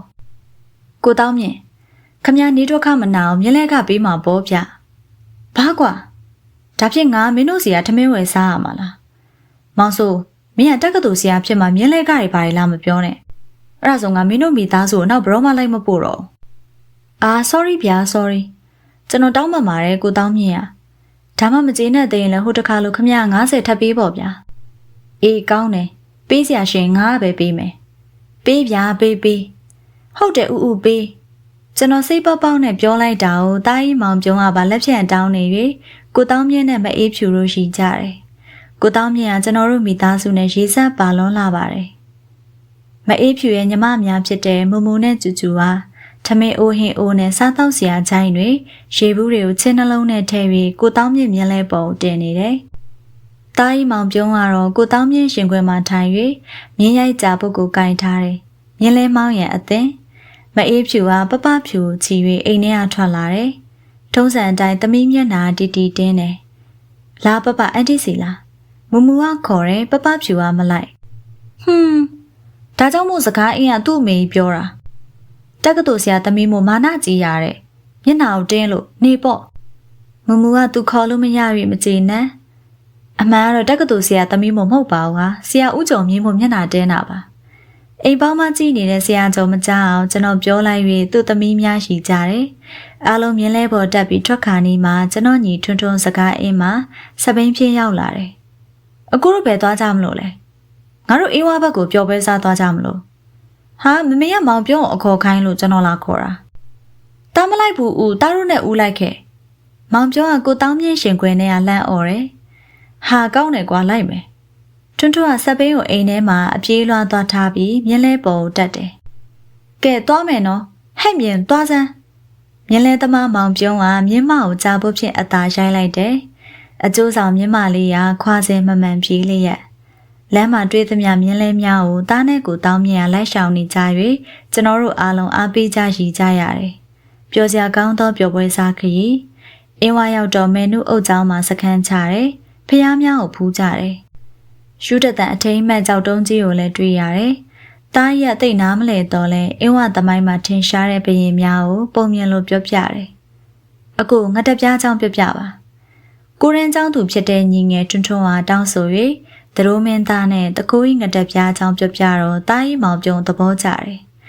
မေနုအုပ်ချောင်းပြန်ရောက်တော့မနှက်စာစားကြတယ်ဆက်စားနဲ့စားရ၍အားလုံးထမင်းမြင်ကြတယ်ပျော်ပွဲစားဆိုသည့်အတိုင်းပျော်စရာကောင်းသောထမင်းတနက်မမေ့နိုင်သောထမင်းတနက်ထမင်းစားပြီးတော့ရင်နွေးချမ်းတောက်ရင်လက်ဖက်တုပ်စားရင်နမ်းမတော်မေနုအကြောင်းကျွန်တော်ကပြောပြတယ်စိတ်တက်တင်းမာလုံးနဲ့သူ့ဘဝပူလောင်ရှာမှာပဲနော်အေးဖြူမြင်ပုံကပြောပုံလေးရချစ်စရာခတ်ထန်ပြီးမာနကြီးရဲ့မေနုကိုကဲ့ရဲ့စကားမဆိုပဲတနာပို့လိုက်တယ်ဘယင်ပြောညံ့တာလည်းပါပါတယ်ကျွန်တော်ညီထွန်းထွန်းကတော့ဘာကြီးတော့ဘယင်ကိုမကြည့်နဲ့နောက်ဆုံးတော့မမှန်တာမတရားတာလုပ်တဲ့လူတွေစသိမ်းမလာတာပေါ့ကွာကိုတောင်းမြင့်မှတ်ချက်ကလေးနဲ့တယ်စားတော့နားပြီးတော့မေနုအုပ်ချောင်းအတွင်းမှာလှည့်ပတ်ကြည့်တယ်ဒူးနဲ့ဒဲနဲ့တိဆောက်ထားခဲ့ပြီးယနေ့ထက်တိုင်အခိုင်အမာတည်ရှိနေတယ်အုပ်ချောင်းရဲ့လက်ရာများအံ့ဩမိကြတယ်နမ်းမတော်မေနုကထက်မြက်တာတော့အမှန်ပဲကြည့်လေကျန်တဲ့အဆောက်အုံတွေပျက်စီးကြပြီသူ့အုပ်ချောင်းကတော့ပကတိအတိုင်းမပြတ်သေးဘူးကျွန်တော်ကချီကျူးတယ်ပယံစရာတွေတော်တာပေါ့ကွာကိုတောင်းမြင့်စကားကြောင့်အားလုံးရှည်ကြတယ်ကျွန်တော်ကသားကြီးကိုထွန်းထွန်းထန်မှပြောင်းချီလိုက်တယ် ငါသားကြီးအဲ့လိုအဆောက်အုံနေစောက်တဲ့ဘိတုကာကြီးလောက်ခိုင်းမယ်စက်မှုတက်ကတူတက်ရမယ်အေးဖြူကတော့သားကြီးကိုဆရာဝန်ပဲလောက်ခိုင်းမယ်သားကြီးကအမြဲတမ်းပြုံးနေတာစိတ်သဘောထားကောင်းတယ်စေတနာကောင်းတဲ့ဆရာဝန်လုပ်ရမယ်နော်သားကြီးမအေးဖြူကသူ့သားကိုဆရာဝန်ဖြစ်စေခြင်းနဲ့ကဲမောင်ပြုံးမင်းအင်ဂျင်နီယာလုပ်မလားဆရာဝန်လုပ်မလားပြောထွန်းထွန်းကသားကိုလှမ်းမိတယ်သားကကျွန်တော်ကြည်ထားရမှာကိုတောင်းမြင့်ကိုလှမ်းကြည့်လိုက်တယ်သားကတော့ဦးလို့မြင်လဲပဲမောင်းစင်တယ်ကောင်းတယ်ကိုတောင်းမြတ်လက်ခုပ်တီး၍ချီကျူးသောကြောင့်အုတ်ကျောင်းထဲကလင်းတို့များလန့်ပြန်ကြတယ်ကျွန်တော်တို့အားလုံးရည်ကြရတယ်ကျွန်တော်တက္ကသိုလ်ဆရာဖြစ်ပြီးမအေးဖြူသားလေးတယောက်ထပ်မွေးတယ်သူ့နာမည်ကိုအဖေနဲ့အမေနှစ်ယောက်ပေါင်းပြီးပါအောင်မောင်အေးဆိုဟုမှဲ့လိုက်တယ်ကလေး၃ယောက်ဖြစ်လာ၍ဆရာကျော်ရဲ့ခြံဝန်းအတွင်းမှာပင်ကျွန်တော်တို့အိမ်လေးတစ်လုံးဆောက်ပြီးနေကြတယ်ကျောင်းပေး၍အိမ်ပြန်ရောက်တိုင်းတားကြီးမောင်ပြုံးနဲ့ကျွန်တော်ကြောက်တိုးရိုက်တန်းကစားကြတယ်တားကြီးမောင်ပြုံးကြောက်တိုးပြစ်တက်နေပါပြီဘောင်းမီတိုလေးနဲ့တုတ်တက်ပြေးနေတဲ့တားကြီးကြောက်တိုးကိုအသေးချာချိန်ပြီးပြစ်နေသောတားကြီးရဲ့ပုံရိပ်တရားချစ်စရာကျွန်တော်ကသားမှန်လောက်အောင်ကြောက်တိုးကိုချပေးတယ်မနီးမဝေးလေးမို့သားမှန်အောင်ဖြစ်နိုင်တယ်ဟာသားနိုင်တယ်ကွဖေဖေရှုံးတယ်မမေလာကြည့်ပါအောင်သားနိုင်တယ်ဝမ်းသာအားရနဲ့သူ့မေကိုခေါ်ပြတယ်မအေးဖြူကလည်းထွက်ကြည့်တယ်ဟုတ်ပါရဲ့ဟဲ့သားကြီးကတော်လိုက်တာဖေဖေရောင်နိုင်အောင်ကစားနိုင်တယ်အမေကချီကျူး၍သားကြီးပို့ပြီးအားတက်သွားတယ်ကစားတိုင်းသူနိုင်အောင်ကျွန်တော်ကရှော့ကစား၍သားကြီးသိပ်ပျော်တယ်ဖေဖေနဲ့ကစားရတာပျော်တယ်လေးလေးထိုးနဲ့ကစားရင်လေးလေးထိုးကညစ်တယ်မကောင်းသားပြောပုံကြောင့်ကျွန်တော်ရှည်မိတယ်ကျွန်တော်မရှိရင်ကျွန်တော်မအားရင်ကျွန်တော်ညီထွန်းထွန်းမှာသားနဲ့အဖော်ရအောင်ကစားပေးရတယ်။တိုးတော့ကိုရန်ចောင်းသားဖြစ်တဲ့ထွန်းထွန်းမှာကလေးစိတ်သားရှိသေး၍ကျွန်တော်လိုအရှုံးပေးပြီးသားပြောအောင်မကစားတတ်။သူနိုင်တယ်လို့ကစားတယ်။ထို့ကြောင့်သားကြီးကထွန်းထွန်းကိုညစ်တယ်ဟုဆိုခြင်းဖြစ်တယ်။ဟုတ်တာပေါ့ကွာ။ तू မညစ်ရင်သားကြီးကိုဘယ်နိုင်မလဲ။ဖေဖေအောင်သားကြီးကိုမနိုင်ဘူး။မောင်ပြုံးကသဘောကျနေတယ်။ကလေးစိတ်ပညာနည်းအရာသားကြီးကိုပြောယုံသားမကအာမန်တက်အောင်ကစားရင်းနဲ့စိတ်တမ်းမြင့်တင်ပေးရတယ်။ကျွန်တော်တို့အိမ်ကိုရောက်ဖူးသူတိုင်းကျွန်တော်ဘဝကျွန်တော်တို့ကဘာလေးကိုသဘောကျတယ်။မအေးဖြူနဲ့ကျွန်တော်ရဲ့ချစ်ခင်ကျင်နာမှုကိုအားကျကြတယ်။ကျွန်တော်သားသမီးများရဲ့တွက်လက်ချက်ချမှုနဲ့ချစ်စရာကောင်းပုံကိုလည်းချီးကျူးကြတယ်။ကျွန်တော်နဲ့မအေးဖြူကိုယ်တိုင်လည်းကျွန်တော်တို့အိမ်ကျွန်တော်တို့မိသားစုလေးကိုကျေနပ်ဂုဏ်ယူကြပါတယ်။တကယ်ကိုကြည်နူးစရာအချစ်အိမ်လေးလက်ရှိအခြေအနေသာမကအနာဂတ်ပါလှပလျက်ကလေးများရဲ့ရှေ့ရေးမှာလည်းမျောလင့်စရာရောင်ကြီးများထွန်းတောက်လျက်ကျွန်တော်တက္ကသိုလ်မှာဆရာဖြစ်ပြီးနောက်မဟာဝိဇ္ဇာဆက်တက်ရတယ်။ကျွန်တော်တို့အတန်းမှာလူကနေတယ်။အားလုံးပေါင်းမှ9ယောက်တည်း။မိန်းကလေးက4ယောက်။ယောက်ျားလေးကကျွန်တော်1ယောက်တည်း။တက္ကသိုလ်မှာနေပြဆရာမဖြစ်နေသူတွေပါသလိုအလွတ်တက်သူလည်းပါတယ်။ကျွန်တော်တို့အတန်းထဲမှာအထူးခြားဆုံးမှာရှင်းမှာကျွန်တော်နဲ့ကျောင်းသားဘဝတွေကအတန်းတူတယ်။ကျွန်တော်ကနောက်ဆုံးနှစ်မှာ qualify ဖြစ်၍တက္ကသိုလ်မှာနေပြဆရာပြန်ဖြစ်တယ်။သူကအောင်ယုံတာအောင်တယ် qualify မဖြစ်ထို့ကြောင့်နောက်ဆုံးနှစ်မှာတစ်ခါထပ်ထိုင်ပြီး qualify ဖြစ်အောင်ဖြေရတယ်ကျွန်တော်ဆရာဖြစ်ပြီးတစ်နှစ်နား၍ယခုမဟာဝိဇ္ဇာဆက်တက်တော့အတန်းတူလာဖြစ်နေကြတယ်ရှင်းမှာနာမည်လေးထူးခြားသလိုရုပ်ဆင်းမှလည်းထူးထူးခြားခြားလှပသူဖြစ်တယ်အသားရည်ရရွှေလော်သွန်းပုံစံမျက်နှာလေးကဆန်တော်လှနေဝင်းဟုတင်စားထိုင်အောင်တင့်တယ်တယ်ပြုံးလိုက်တိုင်းလှပတဲ့ပချိုင်လေးပေါ်လာသည်ကလည်းသူ့ရဲ့ထူးခြားသောဆွဲဆောင်မှုသူ့အလောက်အသေးစိတ်တင်ပြရန်အတွက်မအေးဖြူအားနာမိတယ်။အားလုံးကိုခြုံပြောရရင်လှတမျက်နာရှင်တကူလုံးမှာပြင်းမျိုးမဲ့မထင်ဟုဆိုထိုက်တယ်။ရှင်းမာရင်လှသည်ထက်ပို၍ဆွဲဆောင်နိုင်စွမ်းသောထူးခြားချက်တစ်ခုရှိသေးတယ်။ရှက်တက်လွန်ခြင်းနဲ့ကနွဲ့ကလေးရဟန်အမှုအရာများဖြစ်တယ်။သို့တော်တမင်လုံးနေတဲ့ဟန်အမှုအရာမဟုတ်။ပင်ကိုပါဖြစ်၍တဘာဝကြတယ်။မင်းကလေးချင်းစရင်နောက်ပြောင်ရင်ပင်သူ့ပါးလေးများပန်းနုရောင်ပြောင်းသွားကြပြီးနီးရလူကိုထုပြီးရိုက်ပြီးထိုအခါမျိုးတွင်သူ့ရဲ့ဟန်ပန်အမှုအရာလေးများမှာကလေးတယောက်နဲ့ချစ်စရာထို့ကြောင့်ပင်သူ့တငယ်ချင်းများမကြာခဏအထုရိုက်ခံပြီးစကြတယ်ကျွန်တော်တို့အတန်းတွင်ရတနာကြီးမုံဝိထုကိုသင်စဉ်ဆီယာမတော်မိမိလေးရာဝေလူမြတ်စွာဤလှပုံနှုပုံရှင်းလင်းပြောကြရင်ရွှေတောင်တည်းသူကမင်းတို့အတန်းထဲကမင်းကလေးတယောက်ကိုများကြည့်ရလားမသိပါဘူးကွယ်ဟုပြော၍ကျွန်တော်တို့ရှိကြတယ်။ဆီယာမမီသူ့ကိုရှိစူးမှန်ကျွန်တော်တို့အားလုံးသိပါတယ်။ရှင်းမှာတော့ရှက်ရှက်နဲ့ခေါင်းငုပ်ထားပြီးသူနဲ့လက်နီးတဲ့တငယ်ချင်းများကိုဆွဲလိုက်စိတ်လိုက်လုပ်နေတယ်။ ဦးတို့ရဲ့ယာမရကန်ကိုဆီယာမဒေါ်လာမြတ်တင်ရမှာလေတီတာမင်းသမီးရဲ့နှဲ့ပုံရှင်ပုံချစ်စရာကောင်းပုံပါလာတယ်။ပါနီသူဖြစ်ရင်ဘသူပင်ဖြစ်ဖြစ်ချစ်တဲ့နဲ့ကုတ်တဲ့နဲ့နှုတ်သီးများဆိုလို့ကလူကလဲတစ်ခုပင်ဆီယာမရကန်ပါစာပိုက်များကိုဖြတ်ပြပြီးတီတာမင်းသမီးလေးရဲ့လှပုံရှင်ပုံနှုတ်ပုံနှဲ့ပုံရှက်တက်ပုံကိုပုံပေါ်အောင်ရှင်းပြတယ်။အေးတီတာမင်းသမီးရဲ့အနှဲ့အရင်ကိုရေးပါလို့စာမေးပွဲမှာမေးလိုက်မင်းတို့တော့မခတ်ပါဘူး။ဒီတန်းထဲမှာမင်းကလေးတယောက်ကိုကြည်ရေးလိုက်ရုံပဲဟုပြောတယ်။ရှင်းမာရဲ့နှုတ်ပုံနှဲ့ပုံရှင်ပုံလှပုံကိုဆရာမများနဲ့ကျွန်တော်တို့တန်းလုံးသိအောင်မကမန္တလေးတက္ကသိုလ်တွင်အားလုံးသိကြတယ်။ထို့ကြောင့်ရင်းမာရှိနေတဲ့အတန်းရဲ့ဝရန်တာမှာចောင်းသားများစီကားနေမြဲရင်းမာစားတတ်သောဆိုင်ရင်းမာထိုင်တတ်သောနေရာနဲ့ရင်းမာသွားတတ်တဲ့လမ်းများမှာရင်းမာရဲ့အလှစောင့်စားကြည့်တတ်သူတွေများလာတယ်။တက္ကသိုလ်ပထမနှစ်မှာစရုပ်ထားနဲ့အတီရင်းမာနဲ့တန်းတဲ့အတူတက်ခဲ့တော့လဲကျွန်တော်မရှင်းနှီးခဲ့ပါ။သူများသိတယ်လို့လှတော်ရှင်တော်နှဲ့တော်ရှက်တက်လုံးသောမိန်းကလေးအဖြစ်နဲ့သာသိခဲ့ပါတယ်။တူတူကြကြစိတ်ဝင်စားမှုလည်းမဖြစ်ပါ။ကျွန်တော်မှအလွန်ချစ်သောမယားနဲ့သားသမီးများရှိတယ်။မအေးဖြူချစ်ရလွမ်းရသည်နှင့်ပင်ရှင်ထဲမှာပြည့်စုံနေတယ်။ကျွန်တော်မိန်းမမှတပါဘယ်မိန်းမကိုမှစိတ်ကူးရင်ယုံပင်အချိန်မပေးနိုင်ပါ။မအေးဖြူရဲ့ကျေးဇူးတွေကိုဆင်ခြင်ပြီးထိုက်ထိုက်တန်တန်အောင်ကျန်သောကြောင့်စားရလဲကြိုးစားရသေးတယ်။ဝိဇ္ဇာဖွဲရပြီးဆရာဖြစ်ပြီးမဟာဝိဇ္ဇာဆက်တက်မှရင်းမာနဲ့တက်တိုက်ဆိုင်ဆိုင်ပြန်ဆောင်ရခြင်းဖြစ်တယ်။အတန်းကလည်းတီးခြားနေရတီးခြားအတန်းရာဇခမ်းမအပေါ်ရမမြမစာဌာနပြရရဲ့အနောက်ဘက်အချမ်းမှစာသင်ခန်းလေးဘေးမှာဝရန်တာလည်းမရှိ၍မဆိုင်သူများလာရောက်နှောက်ယှက်ခြင်းမပြုနိုင်ကျွန်တော်တို့အတန်းသူအတန်းသား9ယောက်ထဲသာနေ့စဉ်မြင်တွေ့ဆက်ဆံနေရတယ်ကျွန်တော်နဲ့ရင်းမောင်ပို၍ခင်မင်းရင်းနေအောင်ဖန်တီးပေးသည်မှာမွန်ကျောက်စာကိုပေါမုခဦးချမ်းမြကိုယ်တိုင်တင်တယ်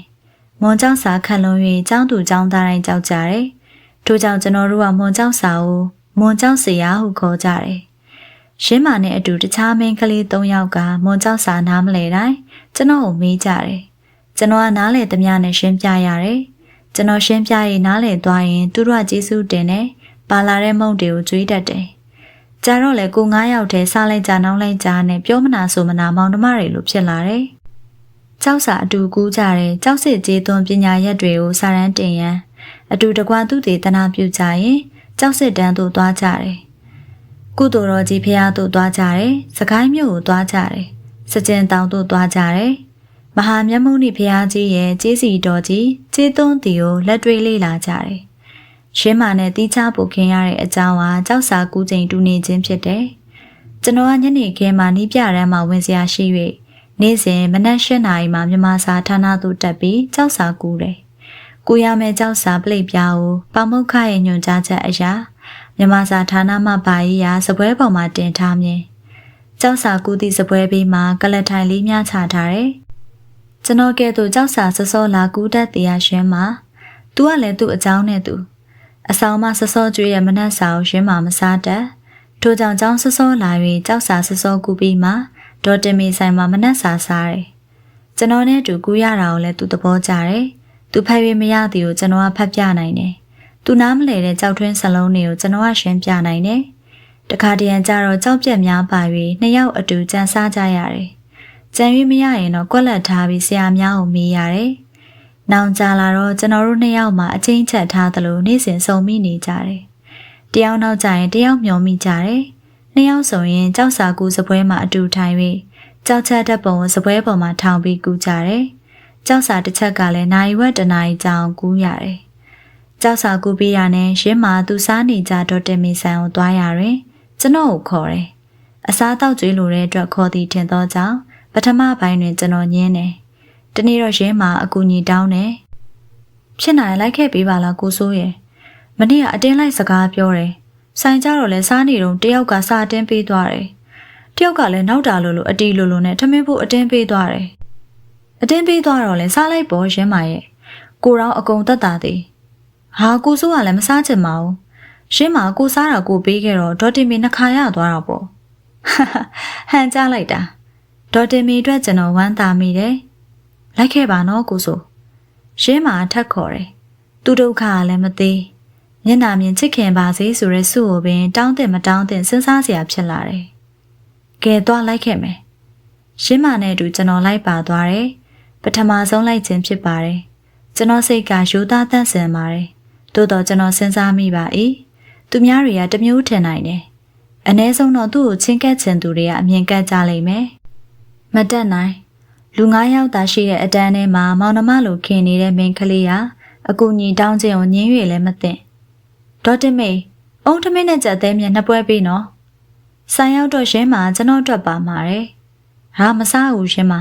တပွဲပဲမှာတို့ကအဆောင်မှာစားခဲ့ပြီသားရပါတယ်ကိုဆိုရထပ်စားလိုက်ပါမစားနိုင်တော့ဘူးရှင်းမှာဒေါ်တင်မေကျွန်တော်လက်ဖက်ရည်တစ်ခွက်ပဲမှာပေးပါဒေါ်တင်မေကချူကြီးဆိုင်ဘက်ကိုလက်ဖက်ရည်တစ်ခွက်လှမ်းမှာပေးတယ်ဆိုင်ထဲကိုចောင်းသား3ယောက်ဝင်လာတယ်သူတို့မျက်လုံးတွေကမြင်ယုံနဲ့ရှင်းမာနောက်ကိုလိုက်နေသူများဖြစ်ကြောင်းသိတာတယ်ကျွန်တော်နဲ့အတူထိုင်ပြီးစားတောက်နေသည်ကိုကြည့်ပြီးစိတ်ပြက်အာရုံသွားသောမျက်နှာများကိုမြင်ရသည်ဟာအားနာစရာမျောလင်းချက်တောင်ပြိုကျသွားပြီကွာ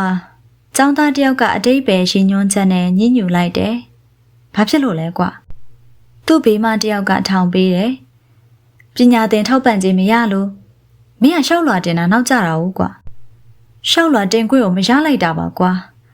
ဆွေးရကွာတကယ်ပဲဒေါ်တင်မေရေကျွန်တော်အုံထမင်းနဲ့ကြက်မြင့်ကြက်တဲ့တပွဲပေးပါဗျာပြောပုံမှာပုံကအာရော့တော်လေးတန်နဲ့ကြက်မြင့်ကြက်တဲ့ကုံသွားပြီဒေါ်တင်မေကပြောလိုက်ခြင်းဖြစ်တယ်သွားပါပြီကွာငါ့ဘဝမှာအကုန်နောက်ကျကုန်ပါပြီသွားကြစို့ကွာညင်ညင်ညူညူနဲ့3ယောက်သားထွက်သွားကြတယ်သူတို့ပြောတဲ့အတိတ်ပဲတွေကိုရှင်းမာရောကျွန်တော်ရောပါနားလည်ပါတယ်ကျွန်တော်ရီလဲရီချင်တယ်ထို့ចောင်းသားအတွက်လည်းစိတ်မကောင်းဖြစ်မိတယ်ရှင်းမာတော့ကျွန်တော်ကိုကြည့်ပြီးပြုံးပြတယ်သူ့လုံးဆောင်ချက်အောင်မြင်သွားတာကိုကျေနပ်နေရန်တူပါတယ်အလိုလိုနေရင်ကျွန်တော်ဖြတ်မြင်းဖြစ်သွားတယ်သို့တော့အတန်းတူနှမငယ်တယောက်ကိုအနောက်ရှက်ကင်းအောင်ကူညီလိုက်နိုင်ခြင်းဖြစ်ပါတယ်နောက်နေ့များတွင်ရှင်းမာနဲ့ကျွန်တော်ဒေါ်တင်မီဆိုင်တို့သွားတဲ့အခါထို့ចောင်းသား3ယောက်မလာတော့ပါကျေးဇူးတင်လိုက်တာကိုစိုးရဲ့ရှင်းမာစကားမဆက်ပြောလာတယ်ဘာဖြစ်လို့ဟိုလူတွေမလာတော့ဘူးလေဒါမဲ့ကျုပ်ကိုအမြင်ကပ်မှာဗျကပ်ပါစေပေါ့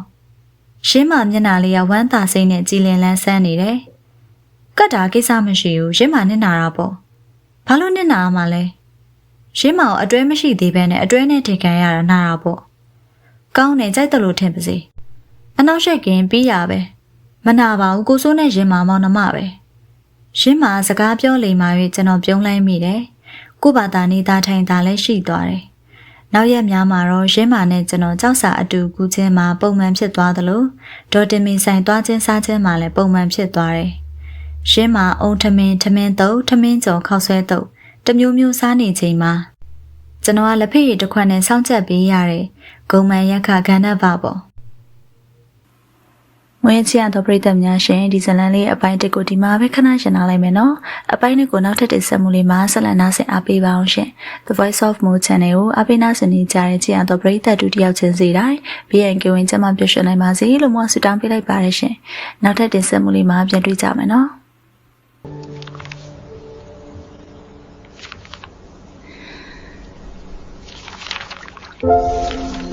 The Voice of Mo